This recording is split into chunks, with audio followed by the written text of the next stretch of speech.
Greetings, everyone, and welcome to another nerdishly time-spanning edition of Monster Party. Monster Party! Monster Party!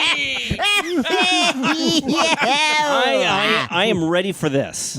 I actually have been ready for about an hour. I know, and we've had to endure it. But I've had a couple cocktails. I'm ready to go. You're fine. Yes. You're fine. Okay. And who are you, sir? I am Matt Weinhold. I am SHAWN SHERIDAN. I'm Larry STROTHE. And I'm James GONIS. And man, do we have a great topic. This is great. Because it truly is time-spanning. Yes. Generations among generations. Mm-hmm. And we're going to cover a little bit of everything, I think. In this episode. Yes. And our topic is... What is our topic? Nerd culture then and now. Nerd culture! It's hard to say. It's kind of a... It's amazing what it's a little bit of No, it's a little funny what a little vodka will do to you. Yeah. Our book... Okay, we should publish a book of tongue twisters. Yes, nerd culture. This is one that Shawn Sheridan thought up. When he was sober, because, apparently. Our guest is the perfect guest for this particular topic. We have the perfect Yes, guest. it is. I'll say. He is a writer, producer, director. He is the creator of many web series, short films. Many. His work has been viewed on YouTube by apparently over 1 billion viewers. Wow. Is it really we're not even kidding about that. Yes, we're not that's even exaggerating. True. This guy is a sensation. He's a sensation. And he's big. And most recently, to quote the Ramones. And most recently, he's the co-creator and showrunner of the new HULU show, the sci-fi anthology series Dimension 404. Dimension 404. Which we have all watched. Yes, ladies and gentlemen. He's young. He's hot. He's a young scrappy whippersnapper. He is. Yes, he is. Please welcome DEZ DOLLY. DEZ DOLLY! Hi, guys. Yes. Boy, you really built me up. Your listeners are in for a surprise. No. Perhaps a letdown. Dude, you've done a lot of stuff And for your we have young found age, you know? So charming in the before show part. And I'm going to point out, too, that Dez actually approached us as far as being on the show. It's a first. Yes. I'm that guy. I am that guy. He hit us up on Facebook, and he contacted us and said, "Hey, longtime listener of the show, really like your podcast. By the way, I have this little show I'm doing. Here's a trailer." I'm like, "Okay, let me check out this clown's trailer." That was pretty much your response too. That's fair. Well, It's completely valid. You never know. And then Because we get these all the time. Sure. And it's like, wait a minute, whoa, this is a cool, impressive trailer. And then Dez actually sent us some preview copies of a couple of the shows. I'm like, this is a good fucking This is great. show. Yes, this is great. a great Well, like I was saying earlier, I'm a big fan of you guys. Been listening for a while, and I thought the show was something that you might dig. So It is wanted to truly, share it with you. Absolutely, It's yeah. really a show made by and for horror sci-fi fans. Yeah. And could It's you- a loving salute and original at the same time. So I tell you what. Why don't we get started? Yeah, Dez, give us a little background though On of you. yourself first. Like, how did you, your humble beginnings? Where'd you how did come get from? Into this? Humble beginnings. I always joke that I got my start in the film industry selling televisions at a Best Buy back in South Bend, Indiana, where Notre Dame is. Mm-hmm. Moved out here to go to USC Film School. I always wanted to work in show business. And I've been out here since about 2010 now. Got to start, well, really just cutting reels for actors and doing all this awful grind work and work my way up the ladder of the commercial business before this whole YouTube thing happened. Yeah. And I had a couple roommates at the time that said they were starting to pay bills with YouTube money. And we decided to form a little company, and we thought, hey, what the hell? Let's give this a try. Who knows how long the traditional media corporate ladder is going to take us. Mm-hmm. Let's go make something for us, and maybe we'll get paid to do it. So I've been out here making shorts and web series, and now I have my second series on Hulu after some short time. Wow. Fantastic. That's awesome. Yeah. And, we watched the 3 episodes that you sent us. And I think we're unanimous here. We loved all 3 of them. Yeah. Which, really good. How often does that happen in So a show? it's true. Now, so this series on Hulu Hulu. Or is Hulu. called It's Dimension 404. Right. It gives a It's little gist inspired of it. by the 404 error you would get when you went down a broken link on the internet. Right. We are Oh, trying okay. to. We were very much inspired by that idea of you're up alone, 3 a.m, you're wandering around the web, and you stumble upon some bizarre back alley, and you find yourself a weird image series or a creepypasta or some story that can't possibly be true. So we figured it'd be great to make a modern day anthology story that touches upon what it's like with our current relationship to technology. Right. And Wow. your Outer Limits control voice is this guy. A total nobody. Yeah, with a Clark Hamill. No. Clark Hamill the It's- fourth. No, come on. It sounds familiar. Mark Hamill. Mark Mark Hamill. Mr. Luke Skywalker. Hello. Not familiar. He's Luke Skywalker? I mean, how holy did you get Mark Hamill Yeah. to do this great voice? I don't know. Wait,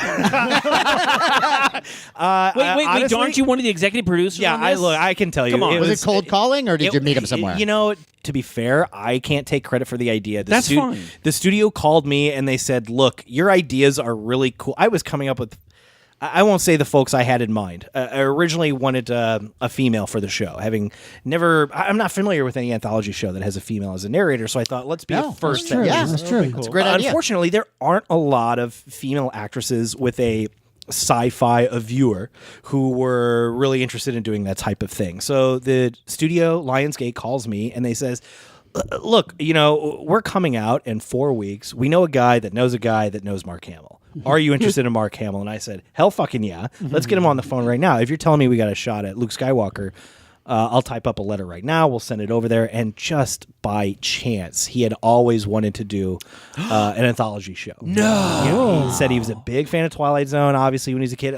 Many other anthology shows. Sure. He mentioned Night Gallery and Outer Limits when we spoke. Sure. And it was just a dream of his, being a voiceover actor, to be able to do that. So it was just preparation meets opportunity. Well, kind of thing. Sure. And luckily, he's a fan too. He's Yeah. like one of us. And But, because yeah, that absolutely. voice, that narration in the beginning really is a kind of homage to the Twilight Zone And Outer also the Limits. Outer Limits control Yeah. voice. Sure. Very much. It is kind of like today's version, yeah. which is really cool. Yeah, absolutely. I love Oh, that yeah, so we're much. So lucky. And the Yeah. other thing I like about it is I didn't know it was Mark Hamill at first. It wasn't Well, until I that's great. saw the Yes. credits, and Yeah. and so it's Well, not like that's- you're going to hear Luke Skywalker because he does Yeah. this. He's got a great voice. Look, he's very gravitas. He's Right. very experienced. He does a whole bunch of other VOs. I mean, he did the Joker, for the Batman. definitive Joker. I Right. mean, he's really great, and when he did the voice, I mean, it was really, really great. Oh, I'm glad you think so. I mean, that was Yeah. key. We didn't want someone to be like Alfred Hitchcock, where their persona Right. Right, overshadowed what Sure. the wraparound Yeah. segment. So his voice is he's got the timbre, but he has that science fiction pedigree. Yes. that Sure, lends sure. credence to the show. So Yeah. we couldn't be happier with landing him. Gosh, Now, There are a how- lot of big names attached to the show. yeah, there's a few. You got Patton We Oswalt. got Patton Oswalt. You Yeah, got Joel McHale. yeah, both hilarious, sweet guys. Yeah. Friends of mine. Good guys. now, No. how did the show? They didn't say nice things about you, by the way. I thought we were. I told them I was coming over here, and they were like, no. They know what they did. So was Dimension 404 always the idea to be an anthology, or was it going to be, something else, any kind of episodic show? Oh, sure. Dimension 404 was always an anthology. Like we were talking about when I first came over here, I got my start at Rocket Jump making short films. So it was a natural extension of that. We just thought, oh, hey, what we can do is just create another collection of short films, and we'll just batch them as a series. We'll call it Dimension 404. So it was originally developed as a web series. And I have to give credit to a couple of film school buddies of mine from USC, Will Campos, David Welch, and Dan Johnson, who came up with that name. The name is fantastic. Yes, It's everything. yeah. And they had a couple of short film scripts, 8 to 12 pages long. And they said, hey, Rocket Jump, we're working together on Video Game High School. Why don't we do some sci-fi next? That would be a fun departure from action adventure. And we said, well, hell, yeah, sure. That sounds like a lot of fun. And to the studio's wisdom, they said, well, you got a television show here. Don't sell yourself short. Why don't you develop this at the 20-minute medium? And then Right. there's sort of a longer story behind how it became an hour-long show. And I was curious about that because, a lot of anthologies are half hours. Sure. This is more like in the 45-minute range. Was it intended originally to be half hour? That's a great question. We actually got that when we went into every pitch room when we took the show around town. Everyone said, well, all the bests are only half an hour. They're 22 minutes. Right. What do you guys know that Everyone else didn't. That why? How can you pull off an hour-long show? Right. And look, part of it comes down to money. The studio asked if we could put together an hour-long show. Yeah. You can make a bigger show. We can give you a bigger budget to achieve what you knuckleheads have written on the page if you can concoct an hour-long show. And, to be frank, we were skeptical at first because, yes, the format is traditionally a half hour, but what we found is we could tell much more expansive stories and explore more dynamic character arcs, really go on journeys that extend beyond the twist ending. If you look at the reviews on the show right now, a lot of people are mentioning Black Mirror. They're equating our show to Black Mirror, which is fair and valid. I understand that. When we were writing the show, long before Black Mirror had premiered, even on Channel 4 on BBC, our greatest fear was that, everyone's just going to say we're a derivative Twilight Zone. We're just ripping off the classics. Right. And so to make sure that we were as different from those as possible, for us, the twist ending was always the beginning. How do we end our first act or have our second act midpoint be the incredible twist? And then what you don't see on those shows is what were to happen next. Right. Let's spend that next 22 minutes developing the story far beyond what you saw in a half-hour series. So that's sort of our big departure. It was certainly a challenge, adapting short stories for an hour-long Sure, medium. and in your defense, too, I think if you're comparing it to Black Mirror, I think Black Mirror is a little more darker, a little less satirical. Most of the time, to me, your show is a little bit more a lighter, more comedic kind of approach in some ways. Oh, yeah, very much so. Absolutely. I do like Black Mirror quite a bit. I enjoy it, but I kind of walk away needing a shower after that show. So you found some of that stuff. It's scary. It's unsettling. So you found some of that stuff comical then. You found in Dimension 404? Yeah. Well, it's a fun. I mean, it's fun. I laughed out loud every episode. Yeah. And what I have noticed about all the episodes, they're very character-driven, which Absolutely. I really enjoy that. Absolutely, that was the key. We would have a whiteboard in the office with really cool sci-fi starting points, self-driving cars or drones, for example. And that would make for interesting episodic fodder, but it always came down to character and theme. What's the story? Okay, well, if we're going to tackle, for example, with our episode Matchmaker, what it's like in this modern dating climate. Really love that one. Okay, well, it might be interesting to explore the notion of self and what it's like to get over a breakup. Okay, so that's a more interesting story, and now I can see a character taking shape as opposed to just, tracking a cool sci-fi plot for plot's sake. Right. Well, the one thing I really liked about it is, to say, it's just like the Twilight Zone Outer Limits. What I thought was really cool is I have an 11-year-old daughter, and we were watching the first one together. And the funny thing is, my 11-year-old got really into it. That's great. And see, the funny thing is, the stuff that you dealt with, the technology, and for example, the Matchmaker with the dating service, the second one with the type of movie theater, with the new type of thing, movie screening experience, and actually the first one with time travel, all of those things seem to be more relevant with today's technology. And I thought my daughter, who knows more about her iPhone than I do, she could really relate to a lot of stuff. She got a lot of the stuff, which I thought was really interesting. Oh, sure. I think it was that interesting intersection, that nexus of, plot meets character. That's what defined a good episode for us.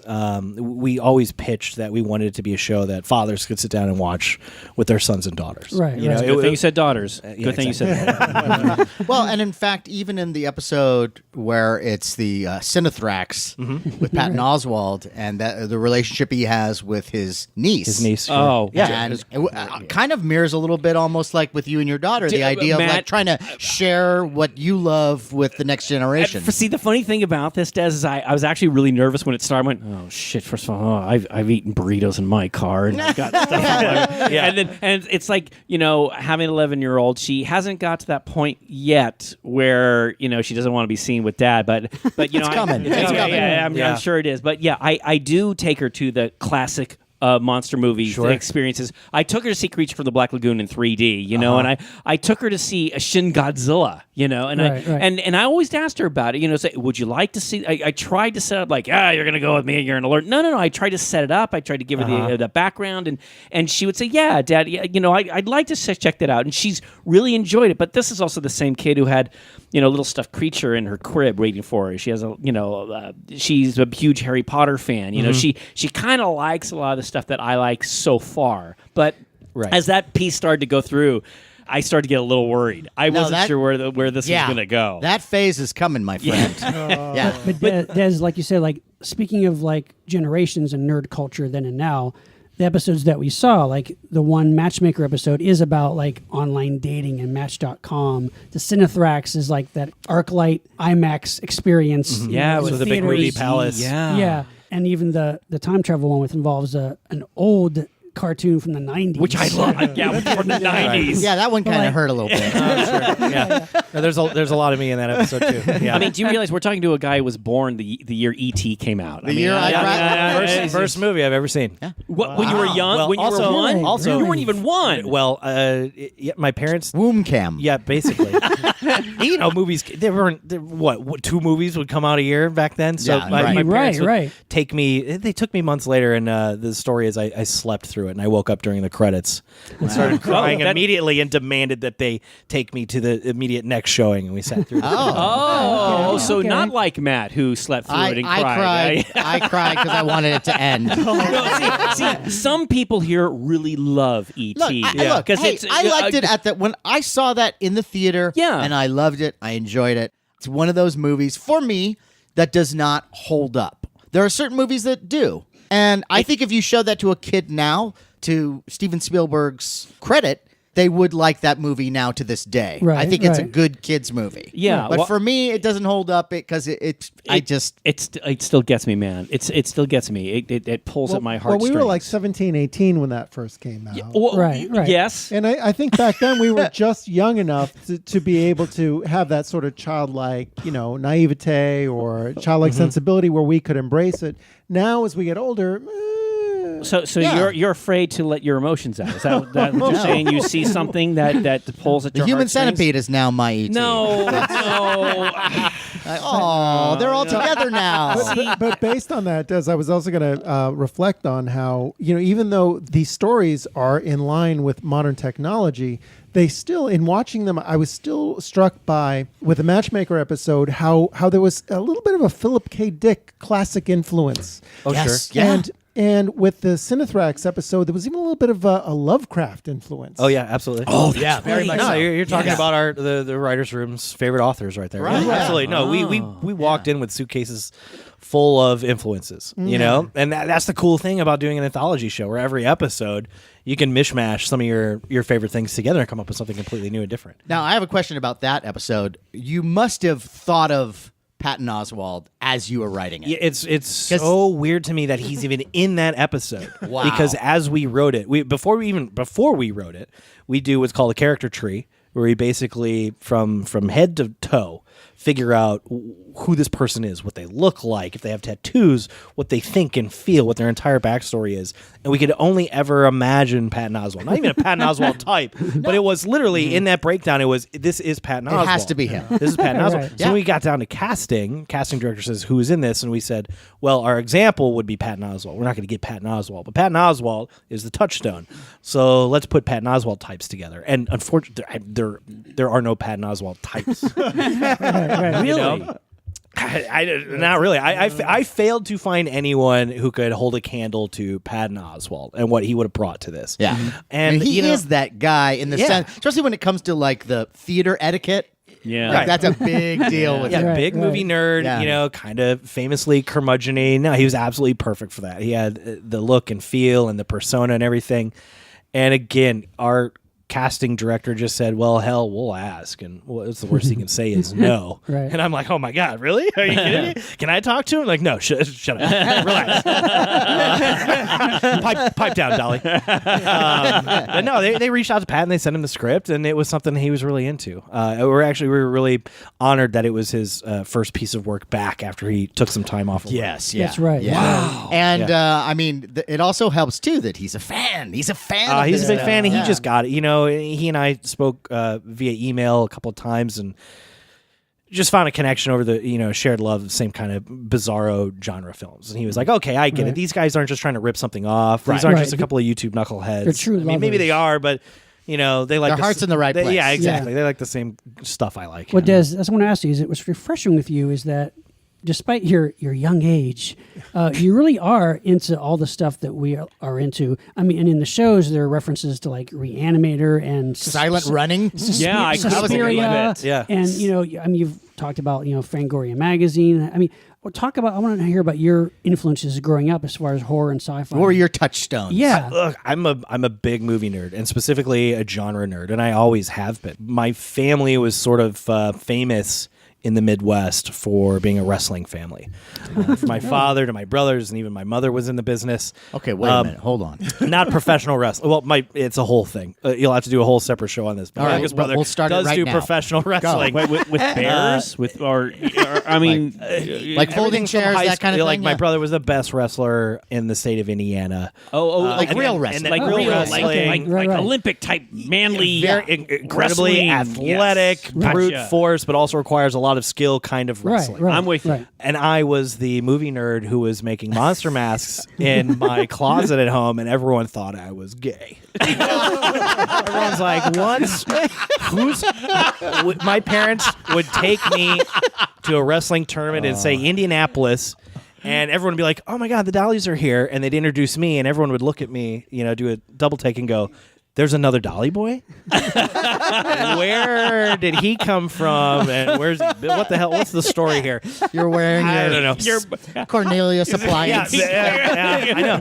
I was a nerd at a time when it was not yet cool to be a nerd. Thankfully, times have imagine changed a that. little bit. Wow. Imagine that, Yeah. guys. Wow. Yeah. Somehow we can relate. I feel your pain. You just referenced our entire lives. I don't Yeah. think I'm quite as young as you think I am. I'm No. Can you drive? Did you get a ride here from your let's mom? just say I can rent a car now. All right. Hey. No, but still, the idea that you like many of the same kind of practical effect movies that we like, Sure. and Fangoria Magazine, which we were a huge part of in Yeah, our oh, lives, yeah. and just were you always kind of into that stuff? Like, what drew you to that stuff? Yeah, because my father. I'm not sure you got support. I mean, if you have that big wrestling family, and it was a mixed bag. I definitely that inspiration came from my father, and I think he's always been very supportive. That helps. That's a common thing. Yes, yeah. Supportive parents. Yes, Yes. absolutely. My parents, if I was 5 years old and said, "Oh, I want a book on wardrobe design," they wouldn't look at each other with that look, like what's Right. wrong with our kid. They'd go, "You got it," if that's what you want to do. Awesome. My father was interested in the business. I believe he might have wanted to be an actor for a time. Mm-hmm. He grew up with Larry Karaszewski, who's now acclaimed for producing and writing The People vs. O.J. He had written okay. Ed Wood. Sure. right, Oh, right. yeah. film. Sure. great film. They grew up together, and they would go see monster movies at the drive-in when they were kids. Wow. So my dad grew up loving that kind of thing, and he wanted to get in the business, and then family happened, so to speak. Yeah, So yeah. In growing up, he would show me all of his favorite films, and it started with Abbott and Costello, Meet Frankenstein, and all of that stuff, and then that sort Yeah. of birthed this Sure. this Monster Kid. yeah, Monster Kid. I was introduced to all the classic Universal monsters, and then it was really around the time when he showed me The Thing and American Werewolf in London. Whoa, wait. That'll change your life. So wait, when did he? How old were you when you saw The Thing? Not old enough. Because that's I can tell you, I've tried to quantify it before. I can tell you that I don't remember the experience of watching the movie, but I remember the terrifying nightmares that I had Yes. Wow. from having seen. I Wow. still can.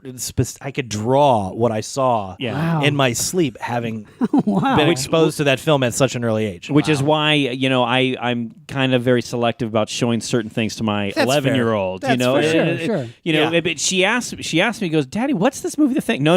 We can watch the classic Thing, Right. which we did. Sure. We're going to watch Videodrome first. No. But she The necromantic. She heard about this film Psycho, and I'm like, well, I've asked some of my friends. Some saw it at 10 or 11, but my wife is like, no. She's not ready. Maybe for give that. it a couple more years. Yeah. Yeah. Yeah, but I have this great Madame Alexander doll set, here we which go. is there's I actually have. It's a great story. No, Okay, all right, I'm in. No, so I was thinking what I would do is because it's the Marion Crane figure, Uh-huh. and there's a little porcelain bathtub, and there's a little shower curtain, and it has a silhouette of a mother and I was thinking, well, what I could do is I could set it out on the table. We could talk about it, and then maybe from there we can go to watching the movie. But I don't know. Nice. That went horribly, right? But I understand. I just think that is. I mean, Yeah, maybe, my parents threw caution. I don't know. Maybe it was bad parenting, but I'm so incredibly thankful that they were like, "Oh, you it's your 7th birthday. You want to watch Terminator? Fine. We'll give you your own VHS copy." Our parents were incredibly supportive. That's awesome.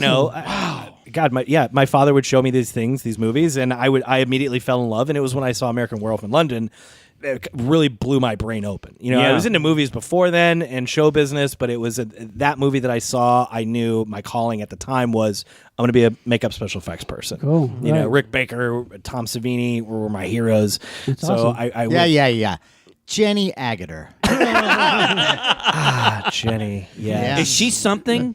No. With all Is that when you realized you weren't gay? That was it. That was it. No. You've touched on. I mean, Rick Baker. I mean, American Werewolf in London. Amazing. Yeah. Just stunning. And you didn't see Maniac as a kid. No, I didn't see Maniac until just a few years ago. Okay.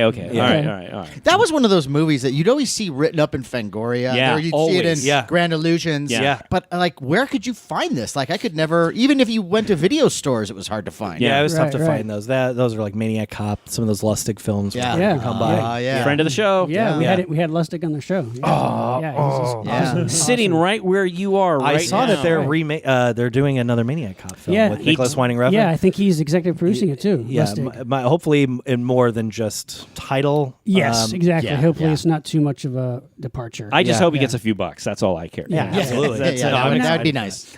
But now, Des, growing up though, you didn't have local TV horror hosts and old movies that were shown on TV, really, right? Or We had you- Sven Gulli on WGN Chicago, Okay. Channel 7. So we would watch that. Doctor Who would come on at maybe 3 o'clock in the morning, also on WGN. 3 Okay. o'clock in the morning. Yeah. It's a good time to watch I it. can't remember what channel it was, but we would get the Zone reruns. My father had video cassette tapes of Night Gallery. This was at a time when people would pass videotapes around. So my uncle would Right, come yeah, over with a right. briefcase, and he would open the briefcase, very much Jeez. like Vincent and Jules in Pulp Fiction. He would open the briefcase. Right. He'd wait till my parents left the room. He would very quietly, carefully, purposefully open the briefcase and pull out a VHS, and it would have, say, Malcolm McDowell on the cover, and he'd go, "Now this here is Clockwork Orange."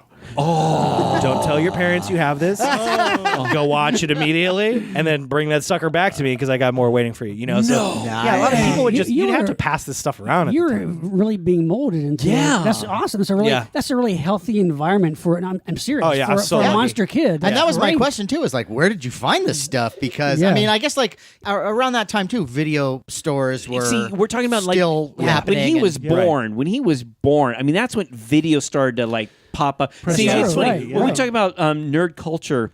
Then and now, when we've talked about this on our other shows, that when we were growing up, we didn't have the VHS. When it was a new dude, thing. I know this is totally alien to you, but it's if there was a horror movie, you had to find it. You had to find the TV guide, TV guide. and you Right. had to stay up really late to watch it. And Sure. and there were some horror hosts that did these movies, every Saturday night. And sometimes they were good, sometimes it was bad. But it's when you saw it, you may not see it again for years. Oh You yeah, used to have absolutely. to change the channel with pliers sometimes. Yeah. If you had an old TV. So you are so freaking lucky. No, that, I no. you know. Friday nights with my two younger brothers and I, we'd go to Family Video, and it was almost a dare, a contest between us. It was let's find the most jacked up cover art, and whoever finds the coolest, most terrifying, fucked up movie wins. And That's awesome. bonus, we all win when someone finds a rad movie. So you come home with Faces of Death or say Maniac Cop 2, Dead Alive. I remember Dead Alive was the first movie we brought home. We watched it straight through. My brothers, we all looked at each other. We slapped 5. We rewound it. We hit play. We watched it a second time. Are through. you serious? But you could. It's really sad that you don't have that. You have a virtual video store with your Netflixes and your Hulus and your Amazons. Yeah. But it's not the same. If It's something's not. you're not. It's too proliferated at the video store. You were very limited in your selection. Yeah. You had that really cool cover art. You could flip it over and look at the back. It was tangible. You could. Yeah. It was Yeah. so Yes, worn. You could tell physical 1,000 media. people had rented this. There was There's something to it. The Yeah. tactile nature Yeah. of finding a video is very, There's nothing that can really replace Or that. you know what? Or sometimes it was the one you wanted is gone. Okay, Army of Darkness is gone again. So, well, I don't know. RoboCop 2 looks kind of bad, but it's the only one that's here. Let's give it a shot. And you were forced to watch a lot of movies that you wouldn't necessarily have gravitated towards, and then you were, surprised by finding these treasures. Right. What was great for me, and this isn't really in my high school years or anything like that, but it was this place in San Francisco that I would go to called Le Video, and it was this just great video store that was run by people who just loved movies. And there was a horror guy, Mark Bowen. He was like my Sherpa. He'd be the guy who'd go like, "Oh, you got to see this," and he turned me on to all the Heisei Godzilla movies, and would find the most obscure Hammer thing that I'd never seen, like Stranglers of Bombay, and like all like sixth generation, but you're like, it's still great. And I don't know how many films I saw again and again and again, just fuzzy, like where it's almost like a fever dream when you're watching it, and then you watch these things now in Blu-ray, and they're so crisp and clean. You're like, I never noticed there was a chair in that corner. See, it's funny because I think I was talking about a movie that I remember seeing a long time ago on Creature Features, and you're seeing it on your small screen, and you have the Blu-ray, and you're looking at it, and you go, "Gee, I can see the wig on so and so, and I can see the wire here." And I was like, "Oh, man, why do you want to spoil it? Can't you just suspension of disbelief?" I still enjoy it though. I know, It's a different way of Well, experiencing I it. think it's also fair to say that for a somewhat older generation, we might have grown up with Famous Monsters and Creature Features that had the old Universal movies on. But then after 1982, when you were born, then post-Halloween, post-John Carpenter, post-Fangoria magazine, it was a whole different ballgame because you had gore.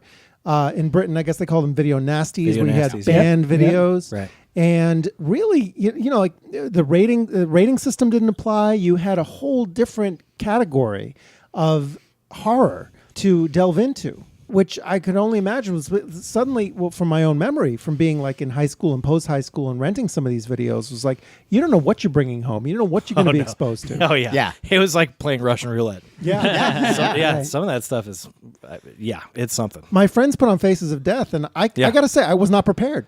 Same, likewise. I remember that experience. That was a mix of actual accident snuff footage and some really obvious fake stuff. Obvious fake. Yeah, but then when you mix it together, it's certainly not something 6 and 7 year olds should be watching. No, I mean, look. There's some stuff that you don't have to see. You don't have to see that, or the Centipede film. Yes, or, you do. No, you don't. You don't. Yeah, need you to see do. it. But there are classics. But Des, one thing that our generation didn't really have, and that was once YouTube and web series and all that started happening, which you embraced early in your career and really were successful with. I want you to talk about that because that's something where YouTube was kind of a new frontier, and that's where you start to see all this creative content coming out by fans and genre people able to filmmakers. just upload content. So you get out of USC and what do? You Get out of go out USC there, and what do I do? I'm eating ramen noodles for a living while I'm waiting for the next actor to hit me up on Craigslist and ask me to edit their reel or something like that. I got really lucky, and someone I work with today, Jeff Tomzik, who's one of my mentors, hired me to edit a bunch of video game commercials, and started slowly working my way up the commercial route, directing a couple of commercials, and you could tell that this was the traditional way of doing things. I shot an independent comedy feature right out of college back in my hometown, starring my brother. I got the Evil Dead Companion written by Sam Raimi and Tappert and Campbell. And he basically, those three guys outlined the way that they sold stock in their non-existent film to raise the financing to go and shoot it. So I literally took that verbatim. I created my own company. I sold stock to friends and family. We raised like $23,000. Went and shot an independent feature, and I thought, okay, I'm going to do the Kevin Smith, Robert Rodriguez, Quentin Tarantino thing. That was the way it happened at that time. And while I'm putting this film together, my roommates are coming home saying, "Oh my God, we were just at this thing, and all these people there just bought houses with YouTube money." And I was so incredulous. I'm like, "Yeah, I'm sorry, but I read the books, I saw the documentaries. This is not how the business works." And slowly but surely, I start to catch on and see that the time was right. It wasn't quite there yet, but there was an opportunity. I could work my way up that corporate ladder, which Lord knows I'd probably still be PAing right now, and at ABC Network or something like that. Or we could go make films for ourselves on YouTube, and maybe, just maybe, if we're lucky, we could support ourselves doing it. And we were very lucky very early on. And a lot of credit goes to my partner, Freddie Wong, who people just freaking fell in love with on the internet, and this guy became an instant web celebrity. And he gave my buddies and I a lot of opportunities, very much in like a digital Roger Corman kind of way, and a lot of people started moving into this apartment down in East LA, and it became this young digital filmmaker startup commune, and everyone was experimenting, doing their own thing, trying out shorts because they didn't cost anything. You could put them online and you would get instant feedback. Right. And for a time there, we were getting millions and tens of millions of views on these things, which was really cool. And that's something that film school didn't tell us. And we were making more money than we were doing in the commercial business. It was really crazy and exciting. Were these like short little things? what Like kind of 30 short seconds? yeah. What, Films like a minute and a half. Like what? Like a talking dog, or like the earliest ones were video game inspired, So say game inspired. the very first video when my partner Freddie said we're going to try YouTube was a Portal video. So if you guys have ever played the Portal video game, you have a portal gun. You shoot it opens up a window in two places, and you can basically teleport from one place to another. Right. And so they just did a little, with After Effects and cheap video editing software, they did their own little special effects video. Someone opens up a portal in our apartment, and 30 seconds of shenanigans happen. And again, it was preparation meets opportunity. What separated my partners and I from a lot of the other folks was that we had a traditional film school background. We were actual cinema snobs, so to speak. And not many people were doing this at the time on YouTube. Definitely though, no one. right? There was a handful of people on there. Again, I think we sort of rose to the top because we went through one of the best film schools who training us for working in the industry. So we brought a level of polish and expertise a lot of other folks didn't. Right. And those just took off really early. So tell us about the production company you have, Rocket Jump. That was the next step, right? Rocket Jump. Yeah, Rocket Jump was the next step. Again, it was one of those things where it'd be great to own our own company, and it allows an opportunity for all my partners and I to form this thing and all own a piece of it. Let's take some stock and ownership in what we're trying to build here. Let's take this beyond just haphazardly making short films. Let's turn it into a business. We started getting recognition from the commercial industry. It was sort of like a new age music video industry. As that had folded on MTV, that gave birth to guys like my partners and I doing this experimental video work on YouTube. So companies would call us and they'd say, yeah, we'll throw you a couple of bucks if you want to do a video on, I don't know, here's a movie. What was it? Abraham Lincoln Vampire Hunter. It's like weird things like the studios would call and say, why don't you do a little viral video on that? And we go, look, if you're going to pay us and let us do our own thing, we'll never say no, So we had a lot of freedom just to experiment, and it was a really cool way to actually get paid for on-the-job training, which you don't normally get in the commercial or music video business. That was just an awesome proving ground for us to stretch our legs and really grow as filmmakers. But we'd always known that there isn't an identifiable path in this YouTube ecosystem. The end game is make Hollywood, big budget features, TV shows, like, boy, it'd be great to do a Star Wars sequel or a Godzilla film someday or something, a big creature feature. Right. And that's what we were always working towards. So we figured, okay, we need to prove to folks that we know more than how to just put together a short film. How do we do long form narrative? So that begat Video Game High School, our first web series, of which we did 3 seasons, where we could prove to folks we know how to put together a quote unquote television show, in a 22-minute format. Now, what was the premise of that? It's an alternate version of the not too distant future where kids go to high school to learn to become professional video game players. Okay. And it's like a soap opera. It was like Saved by the Bell set in an alternate sci-fi universe. It was definitely it was sort of a joke. The premise was like, oh boy, what would be the most pandery things that kids on the internet would be attracted to? And we were like, oh boy, would it be stupid if we did Video Game High School? And we thought, well, that might just be so damn crazy it works. And it did. YouTube fandom was just rabid over something like that. And, lucky for us, as cynical as you might be when you're creating something like that, we still put a lot of heart and love and hard work into it. Sure. And it opened so many doors for us in the industry. And that, here we are today now working with what are now the modern day networks, your Hulus, making traditional Right. television Yeah. shows. Yeah. Right. But to an extent, you must have had to anticipate what it would take to be viral for a YouTube video. Like, how do you tag it? What is it going to take to attract all those views? There's a bit of math that goes into it, and statistics and analytics. And my partner Freddie was very brilliant at gaming the system in those very early days. YouTube has certainly changed their model, but back then, through knowing which specific keywords you could throw onto a video and which day to upload it, and specifically which time to upload it, Right. you could ensure almost, within 99% certainty that you'll get that video up on the front page of YouTube. So everyone who goes to YouTube is going to see your video. Wow. Well, I You could know- tell you some of the keywords that don't work on YouTube. Monster and party.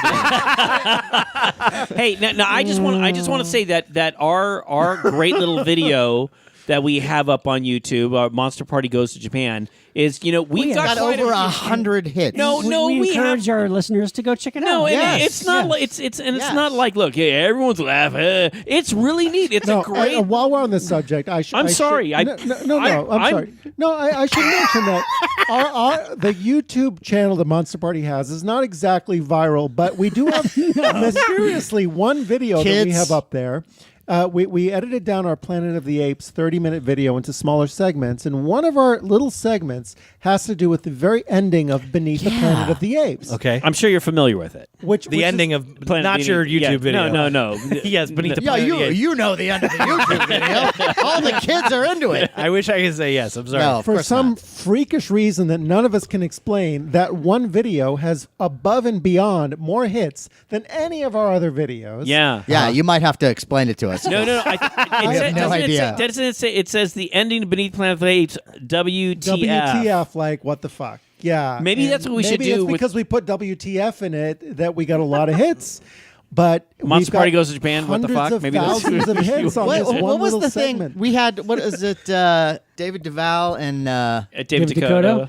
and they would talk about the Oh, things that they yeah. would put in to search engines to get people to go look at their Right, films. Right. And the one that they used a lot that worked every time was teenage girls shitting their pants. And I can assure you, Monster Party listeners, it doesn't work. Yeah, we tagged it. It just didn't happen.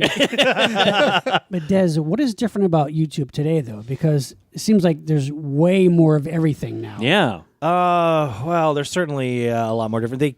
They're trying to rebrand themselves as a place for premium content. Right. Back in the day when we were there, it was an aggregate video site free for all. It was like where a Wild- if you it was like have the Wild video, West. you put it there. A total Wild Right, West. right. That said, they've put a lot of restriction on what young filmmakers can and cannot upload and how the money is Don't made. tell me. It's certainly changed the business. Right. Right. They've changed the way that videos are promoted within the YouTube ecosystem. Right. So you guys got in right at that sweet spot. Right Yeah, at the right time. it wouldn't have been the same if we released the exact same content today. It Right, certainly right. isn't. Yeah. Right. Seems like, I mean, really the sweet spot was the fact that, again, coming from your background and having that filmmaking talent and professionalism mixed with the old Wild West days of YouTube, being able to get something on there and put it out there fast. Look, it was and economical. It was a new platform, and people were going, "Okay, I'm here on my computer. The internet is allowing me more things to do to spend my time, Right. and YouTube has interesting things on it." And we were just young, hungry film buffs that were trying to kick down doors, and because it wasn't work for hire, we got to do whatever the hell we wanted, and a lot of that shit was really weird, and people took a liking to it. Let me ask Right. you this, because you went to USC. Now, USC is a very prestigious school. Not everybody gets into. Now, you must have, I'm assuming that you were doing films like from your teenage years, Yes. and that paved the way to USC. Yes, my first film was a stop motion animation monster movie when I was like 8 years old. Just like Larry. Yep, that's made it right. with my father. It was I built a plastic skull and covered it in Sculpey clay, and then my father and I animated it, just kind of like talking and winking, and stuff like that. That's great. No narrative whatsoever, no title. No. But it was film. You could learn how to start and stop the camera. Yeah. And you put two still images next to one another to create that illusion of movement. No you know? narrative. And this is film. This is actual film. This is video. This is Video. Yeah, this is video. So one of those big it's video. VHS cameras. Video. Yeah. Video. No title. And no narrative. Oh, and he gets into USC. Oh, that's great. That's amazing. Wow. I it's was nice to see that their standards are so know what? high. That's know what? great. Des, it was a countdown to bitterness. Wait, well, no. This I saw I was particular- being used as bait. No. Well, no, but that's another difference worth pointing out between then and now, which is we had like Super 8. Yeah.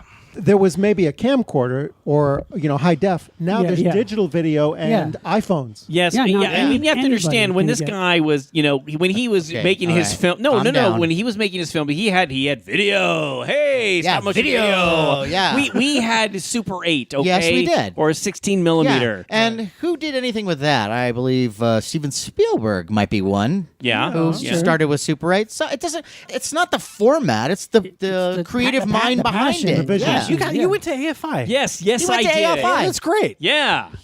No, take but that Des, that will Yeah. not be enough. Okay. No, he's got Yeah, a it doesn't lot. matter that some people we're here aren't working- making hundreds of thousands of dollars on YouTube, but that's okay. That's all of us. Hey, He's working through a lot of shit right now, and I'm sorry. Let me know what I can do. No, it's fine. Okay, let's It's move not on. fine. No. Doesn't sound like it's fine. Des, Hey. it's not fine at Hey, all. so what else you got going on here? What So you did yeah. USC. blah, blah, blah, blah. Okay. So you did the USC. You got into USC, and then so Right. you're hungry. Did you get out very there. well, Yes, I Larry. understand. So you do these HULU things, okay? Sure. And are there more that are coming out here? What can we expect here? Dimension 404 is kind of your first kind of, It's your first series, right? Or It's you- our first series. Yes, we've done. This is our second show with Hulu. We did a reality, what we call it. You don't call it a reality show. It's a docu-series. It's more documentary than reality. Reality is traditionally not reality Not show. reality. Exactly, It's yes. completely manufactured. Hey, Sean, Sean can could you- tell you a little bit I about work that. in reality, so Okay. yes. Yeah, absolutely. I was on So- one of his shows, and believe me, We no reality. We to be call found. Sean Mr. Reality. Oh, that's great. I want to hear more later. Yeah. Oh, he's got stories. You don't want to hear what we call Matt, so we're just moving on. But now, Twitter legendary takes care of that. and Lionsgate, I think, is behind producing your show, right? Ooh, Lionsgate. That's correct. There's, I'll throw a shout out here. I don't know if he'll listen to this, but Jordan Gilbert is our executive over at Lionsgate. And again, He's good. It's one of those things. He's pretty good. He loves us. I'll say Let me this. Tell you Yes, this. He loves you guys, and he loves us too. He saw our videos on YouTube, and He hasn't seen ours. He's one of the 100.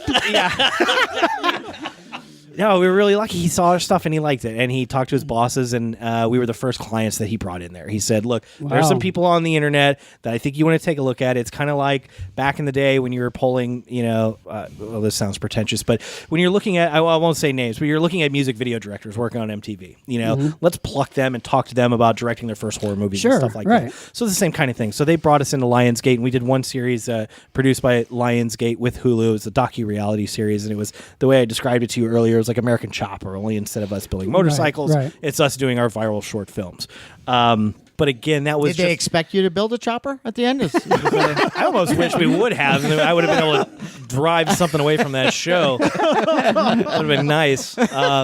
That was a really cool learning experience, and it was a way to test the waters, do something incredibly low budget Right. with the network before they let us get our feet wet with Dimension 404. That's cool. I'm just curious. I'm sorry, James. Can I? Because he just Please. threw it out. This. Please. What is low budget for these little films that good you question. do?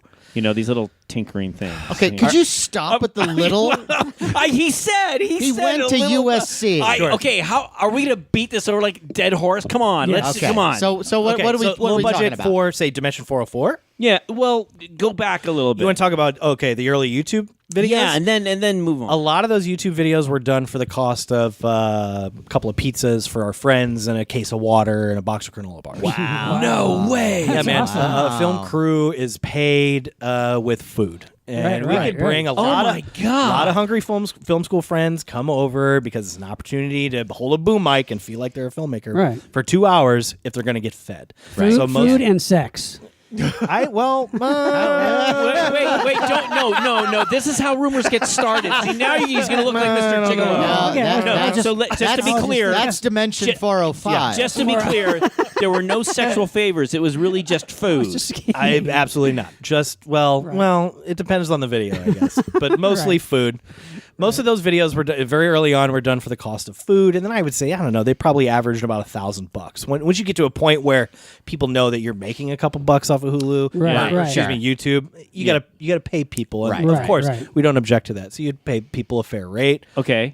day rate for coming out to work. But again, really, it was we own the gear. We would slowly, okay, we're gonna buy a camera for this next production. Okay. We just made $500 off that last video with YouTube Google money. Let's go buy a lens for our camera, and now we own the gear. And then we'll hire a friend for a couple $100 for the day, and then that's all we need. You know, Gotcha. we'll make the wardrobe.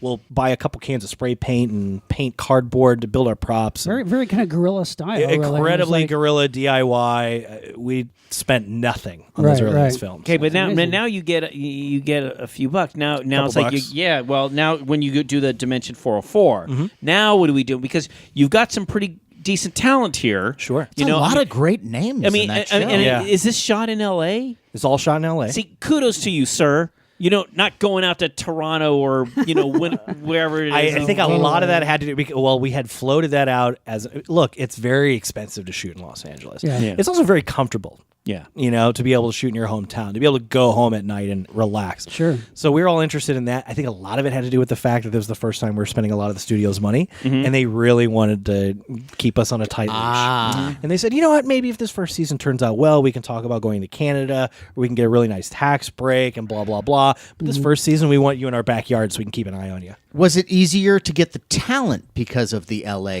connection? Absolutely. It was easier to get the talent because the LA connection, and because of the fact that it was an anthology show. You're asking for people to come out and work for 4 or 5 days as opposed to a 6 to 12 week commitment. And Des, can you mention some of the names, some of the actors and actresses you have on these episodes? Patton Oswalt, Megan Mullally, Ryan Lee, Sterling, Adrienne Barbeau is in the episode. Our episode 4, Polybius, Ken Foree, star of Dawn of the Dead, is in that episode as well. So we got a lot of really cool genre people. Great.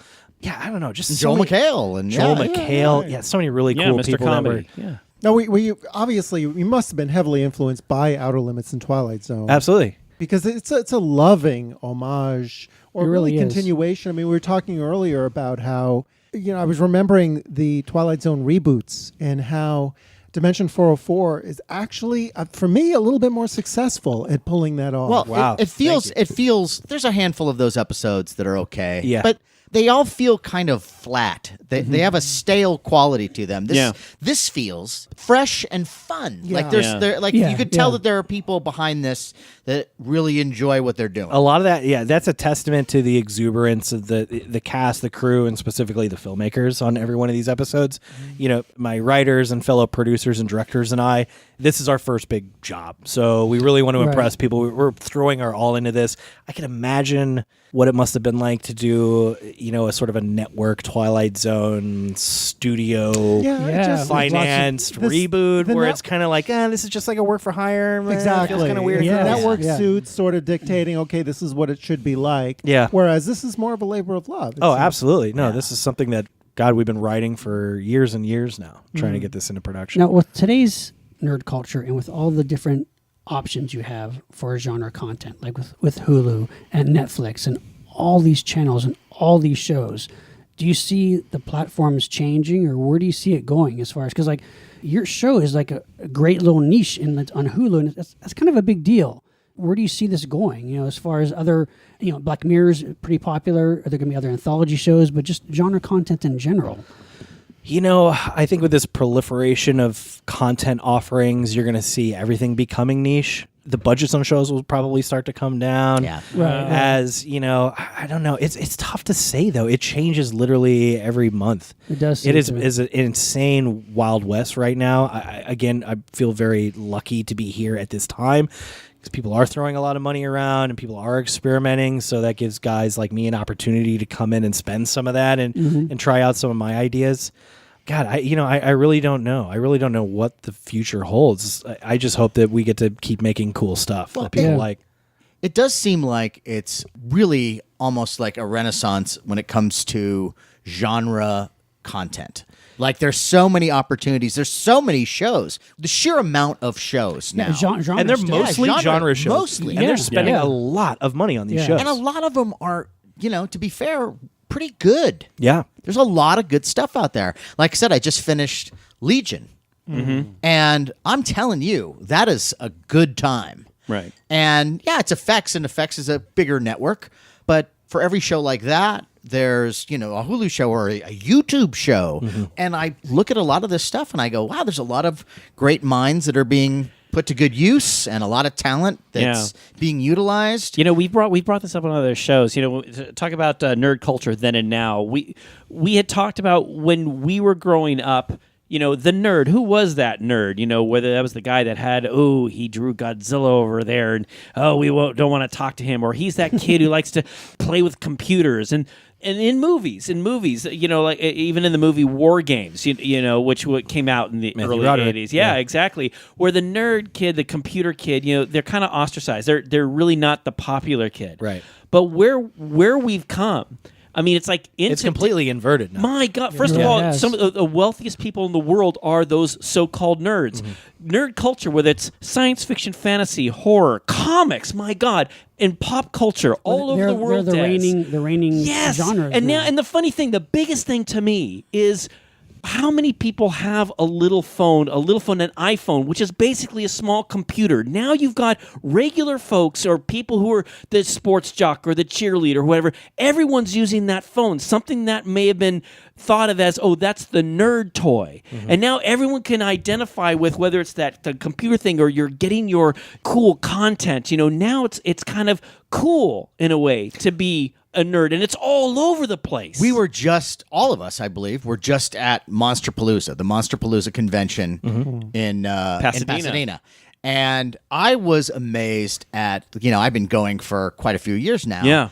And to see it go from where it started, I was there on Saturday. Yeah. It was 2 hours before the thing closed, and there was a line around the block of people still trying to get in. That was insane. It was packed. crazy. And it's funny because Matt and I, we've talked about that. I mean, we've been going to Monsterpalooza for years now. Yeah. And it's like, gee, it's nice that they kind of moved to a bigger place. Well, we have a little more elbow room. And you're right, Matt. This time I was surprised at how many people were trying to get in. And it's more than just monsters, but it's like it was really, really popular. It was really cool to see a lot of families there, parents Yes. bringing their kids to come and see this Yeah, stuff. yeah. When they're doing panels on Friday the 13th and Nightmare on Elm Street, and the kids dressed up like Freddy and Jason. It's awesome. but also what's cool is like talk about being in popular culture. That TV show on Sci-Fi Channel, Face Off, which is you have these very creative makeup artists that they all get these assignments to make all these different creatures, and you had a panel discussion on that, and then you had some of the contestants were there. Now they have their own booths showing off their work, and it's amazing the amount of talent out there. I did love. I'm waiting in line to get Kane Hodder's autograph, and so there's Kane Hodder, Kane Hodder, who was the actor who played Jason in many movies. And right in front of me is this adorable couple. And the guy, I just hear him saying, like, oh my God, I'm so nervous. I've never met a celebrity before. And he's going to meet Kane Hodder. And I love that. I'm like, yeah, your first celebrity is Jason. Pretty awesome. And to be fair to Kane Hodder, he couldn't have been more nice. And Yeah. like it was the girl's birthday, and he gave her the autograph for half price. What a sweetheart. Can I be that's honest? I think nice. that because I've been to a lot of these, and these folks always come back, so I've seen them before. Sure. The individual, help me out with his name, but the guy who played Bernie, Weekend at Bernie's was there. God. And I was I was like, oh my God, I'm nerding out right now. It's Terry Kaiser. Terry Kaiser? Kaiser. Terry Wow. Kaiser. Yeah. I have this Rock and Roll High School poster because I'm a giant Ramones fan. Oh, Dick Miller is there from many yeah. Corman Goodness. film, Oh, Bucket my of Blood, and fill in Little the Shop rest of them. Horrors. All the Joe Dante movies. Yeah. Right.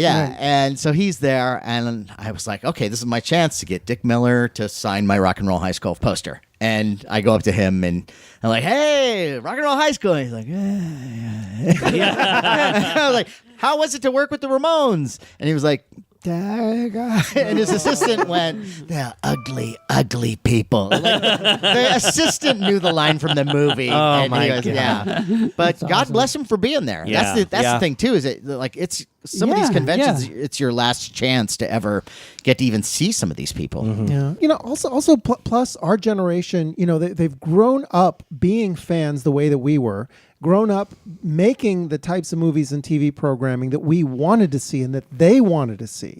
It's Right. not some studio executive, it's more just like, okay, what are we going to make that is going to be worth our time and is going to be worth the time that people that we know and like are going to want to watch this. And that's why so Right. much of this programming is worth watching, because it's actually made by people like us. And that Yeah. they're finally listening to those people. You could tell, like, in the 70s, whenever we were watching any of the superhero shows, like The Amazing Spider-Man and with Nicholas Hammond, and you'd always watch these shows and you go, why does he look so terrible? Why did they, how do they fuck up Spider-Man? Because they don't like Right. Spider-Man. Well, Right. we did have $6 Million Man, and he did fight Bigfoot. That was okay, that was but I mean, cool, but you know, but is that really the peak that you're But gonna also- judge things? But Let's also, hope not. A lot more money and creativity and craft is now put into this stuff because it's mainstream. I mean, now But I would say it is mainstream now because of the work done by people who actually love this stuff. They That's were true. able Right, to right. Yeah. create vehicles that could sell this to a mainstream audience. Right. I mean, like you look at the Marvel franchise stuff, Oh. and they've done a really great job of making this accessible to a wide Right, audience. And that's that takes trust in the person that's spearheading the thing. I mean, you That's talk true. about nerd culture then and now. In a way, I feel like we're on top of the world now. We have conquered it. We were right to love this stuff because now it is And you, shared. Des, Yes. you must carry Stop. you must Guys, carry the flag. Now, Des, I do want to ask something of you though. Have you gotten any pressure about? All right, Des, you're young. You're doing my character. I am. What's it? Sal Brodsky? Des. But you don't even know what I'm going to say, though. What do the kids want? What do those kids want? I mean, you're young. We need you to make something for what the kids watch. I mean, do you get any of that crap? Yeah, you do. We've fallen into the trap of trying to make things that we think the audience wants. Right. And it comes off as disingenuous shit. At the end of the day, you got to make something for yourself, as selfish as that sounds. You got to make something that's going to excite you, that you're going to be passionate about, something you would want to watch. Right, And, if folks happen to like the same thing, they'll probably dig it, Right, Can you that's do true. a Fantastic X-Men of the Marvel DC? That's his character, his big movie executive Des character. growing up on stuff like Reanimator and The Thing and American Werewolf. What about today's genre stuff? Do you see what are the good trends and the bad trends? Like where do you see horror and sci-fi bad trend. right now? Bad trend. It's in horror specifically. Good trends become bad trends, and then the tide changes. Think it goes in like a Right. circle. you Yeah, I think we saw some really interesting films come out of the first-person subgenre, The found footage. the found footage genre. Yeah, Right. tthink you. A lot of really cool stuff coming out of that. That's certainly died off now. Yeah, it's gonna run its course. I think we're on the verge of seeing a renaissance of films with an important social message after Get Out just Right. exploded at the box office, which is interesting. I'm surprised we didn't see more of that, over the last few years. I feel like films like People Under the Stairs kind of approached Right. the same thematic material, but a lot of it had to do with it being a white filmmaker, a white cast, so it didn't Right, quite right. have the same crossover appeal. So I'm interested to see what happens with that. I think you're going to see a lot more diverse filmmakers coming in with a new perspective. I'm a fan of slashers. I don't too. know how the hell you revive that subgenre. I wish you yeah, could. They try, I don't know but how. it doesn't have the same, What they try to do is, intertwine it with another one of these subgenres like found footage. Like the new Friday Right, movie right. was originally going to be a found footage movie. I don't know. right, I don't see right. how any of that stuff's going to work. It kills me because those are some of my favorite films. I wish you Right, could right. get more of that. Well, Just intense. where's the next New Year's Evil? Come on. It's going to be a completely independent production released through some internet platform. That's Right, where you're going right. to find that stuff. One thing I really enjoy about the Cinethrax episode is how you parody the kind of young adult, kind of Hunger Games, Divergent, Twilight movie franchises. Yeah, I like. The movie- I like the movie that, though. that's in the movie that is taking place in the episode, the Chosen. I do. It's like that whole trend of that kind of film. I do have to say that the first images of the Cinethrax, I was like, I think I want to see this. Yeah, no, me too. Me too. I was like, wow, the birds came in. That was pretty cool. that was pretty cool. I like It's always that. one of those fine lines. How do you make something watchable and entertaining, but still make it look shitty, like you wouldn't want to be watching? And what was great Right, too is right. I love the explanation that Patton Oswalt is getting about, like, look, Cinethrax is like the first film, or its sound, Oh, or right, its right. color, Right, Yeah. right. and this is just one more step. Yeah, And let's it was not, like, let's, "Ah." not, let's not give it all away though. Yeah, I but it's want like I want he's- viewers to no, check no, this out. I'm not giving anything away, but no. it's like, Clever. but I was like, he's actually making a pretty good point. I did respond to the curmudgeon's resistance of all of that new technology, technology. millennial stuff, I- because yeah. you guys know that I am the king of the curmudgeon who resists all that crap. I don't even go to movies in theaters anymore. At all? Well, like Agoraphobia. twice a year. Okay. Yeah. $57. Grumpy. Right? Yeah. They're But expensive. now I think I'm like right in the middle, because there are certain movies that, like, I don't like to see everything in 3D, and frankly, by the end of it, it gives me a little bit of a headache. But there are certain movies where I go, okay, that was really amazing in 3D, and that it's a spectacle. It's like, I don't want to see every movie like that, but I don't mind a couple here and there to get that big tent experience. Right. It's spectacle in the same way, say, Ben-Hur and CinemaScope was Right, spectacle. exactly. Right, Yeah. right. Yeah. The one thing I think is really interesting about this whole series that you've got too is I remember interviewing these guys who had been on 60 Minutes, and they were saying their whole goal is to put CBS out of business. When we were growing up, you had the three big networks, and then you had several main studios, okay? Now it's got to the point where, okay, it's more than just three networks now. It's all kinds of networks. And as far as like film studios, my gosh, the studios are trying to do what they can to hold on to what they have.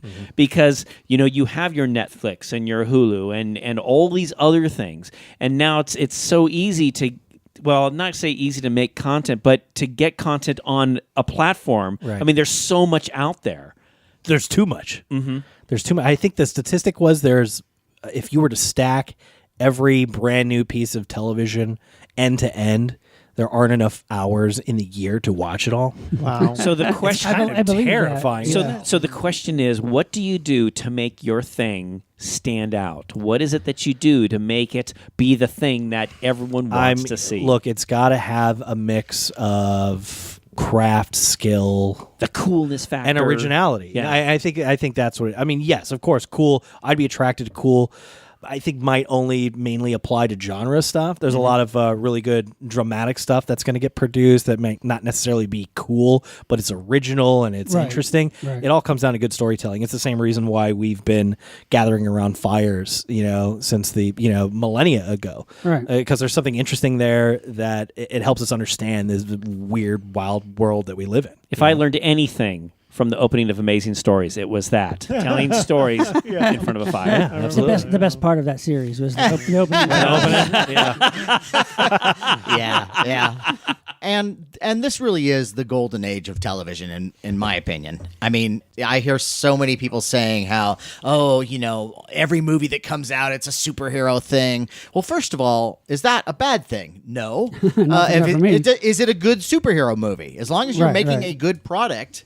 And you know what? I understand that, yeah, sure, it takes some sensitivity and intelligence to write a personal story that happens between adult individuals, and it's a drama and whatever, but you create the Guardians of the Galaxy universe. Yeah. And tell me how fucking easy that is. It's funny, Matt. On another show, we had a conversation about this, and you said, people have said, well, why is it every film is like a superhero film? And it's like, you said, you know what? I've been waiting for this time in my life. Right, And you know what? exactly. Thank goodness a studio will put a ton of money in a movie like Guardians of the Galaxy. And unlike you, Matt, I was not. No, I didn't. No. I knew it was No, gonna no, turn. No. That's not going to turn, Matt. Okay, It's not go gonna ahead, turn. go ahead, go ahead. Unlike you, I know you're Mr. Comic Guy. You know all the Guardians of the Galaxy. I didn't know anything about it. Nothing, Matt. Nothing. I went into that film going, well, I hear this is really good. Oh, there's a little raccoon. Matt, I went in and Matt, I loved it. Yeah. Just loved it. I love it can't too. wait for the next one.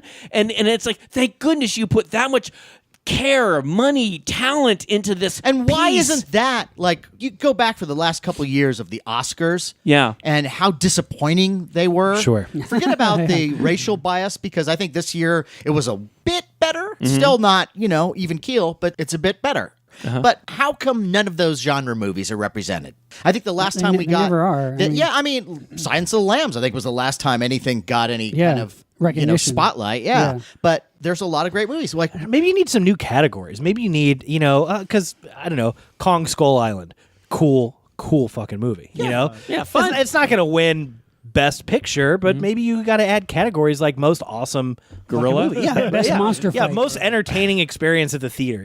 Like stuff. I don't know. It's kind of subjective. I Sure. don't know. I don't know. But it's interesting how people have said that the Academy Awards don't necessarily reflect what audiences want to see. But at the same time, if you win an Academy Award, that's going to make people want to go Well, check it out. it's because the Academy Awards aren't for the audiences. They're not voted on by the audience. It's voted on by the Academy. It's all industry. Yeah. It's very self-serving. But like, really is. Moonlight is a great movie. I enjoyed Moonlight. But Moonlight, you can't put Moonlight against Civil War. They're two entirely different things. Oh, you didn't like and it? that's why It's like I agree. apples and armchairs. They're Exactly. completely Well, different. let's go back to 1977. Annie Hall versus Star Wars. Oh, sure. I'll never forget that That's a moment. good comparison, I'll yeah. never forget that moment. And why have that competition? Right. I What do you agree mean, with why you. have- There should be more. No, I'm saying No. I agree with Des. There should be more categories. There should be a different category, so Right. you don't have to do that. You know, you it's- don't have to pick one over the other. It's funny because they used to have Best Picture black and white, Best Picture color. Do you remember that? Did they? Yeah, really? yeah. They did. Only They you got- remember that. And, Wow. and I don't know. To say, What was it like we're gonna riding have- in a buggy? Okay, all right. Okay, I don't think we need to do Best Comedy Picture or Best Serious But isn't Film. that or what the Best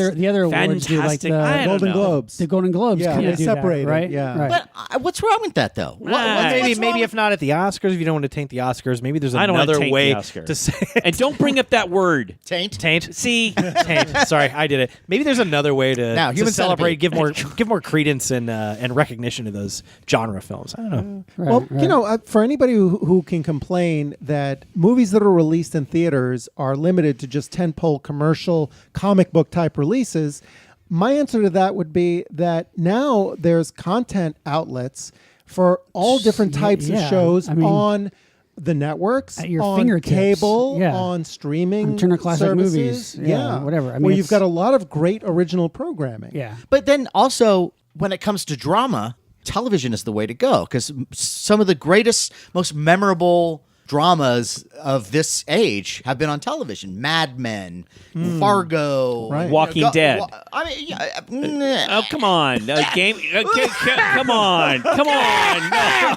Some people are not as big fans of Walking Dead. as they- I always say it's the worst show on television. I can't stop watching. I totally agree with that. I completely agree with that. I won't miss an Come- episode, but it Des. always sucks. I'm sorry. No, always. I know it's not- always. Des. I- always. Seriously, really. Mostly. Mostly. Yeah, sure, mostly. I can't say always. I can't be definitive. No, I'm telling you, like every other episode, I'm like, this is it. I'm Yeah. done. I know. Yep. it's- we've all Look. gone through I'm that. not going to say that every episode is great, but I'm not going to say it's. I don't Well, look, like yeah, it. but How lucky are we, though? I'm sorry, I didn't mean to interrupt, Yeah, but how yeah. freaking lucky are we that we get a big budget zombie show? That's on what I was just gonna say, like the fact that Cable there TV. is a zombie show, long running show about zombies, And we're arguing about well, it. mostly about zombies. Usually, it's Oh, no, not it's about about zombies. anymore, zombies. It's a- but yes, it is about Yeah, zombies. no, you're right though. There used You're to be right 5-6 zombie movies at the video store when I was Yeah. a kid, and Yeah. most of them would be rented. Yeah. You know? The, Yeah, right. the It only was one left slim- was it was- Zombie Lake. right.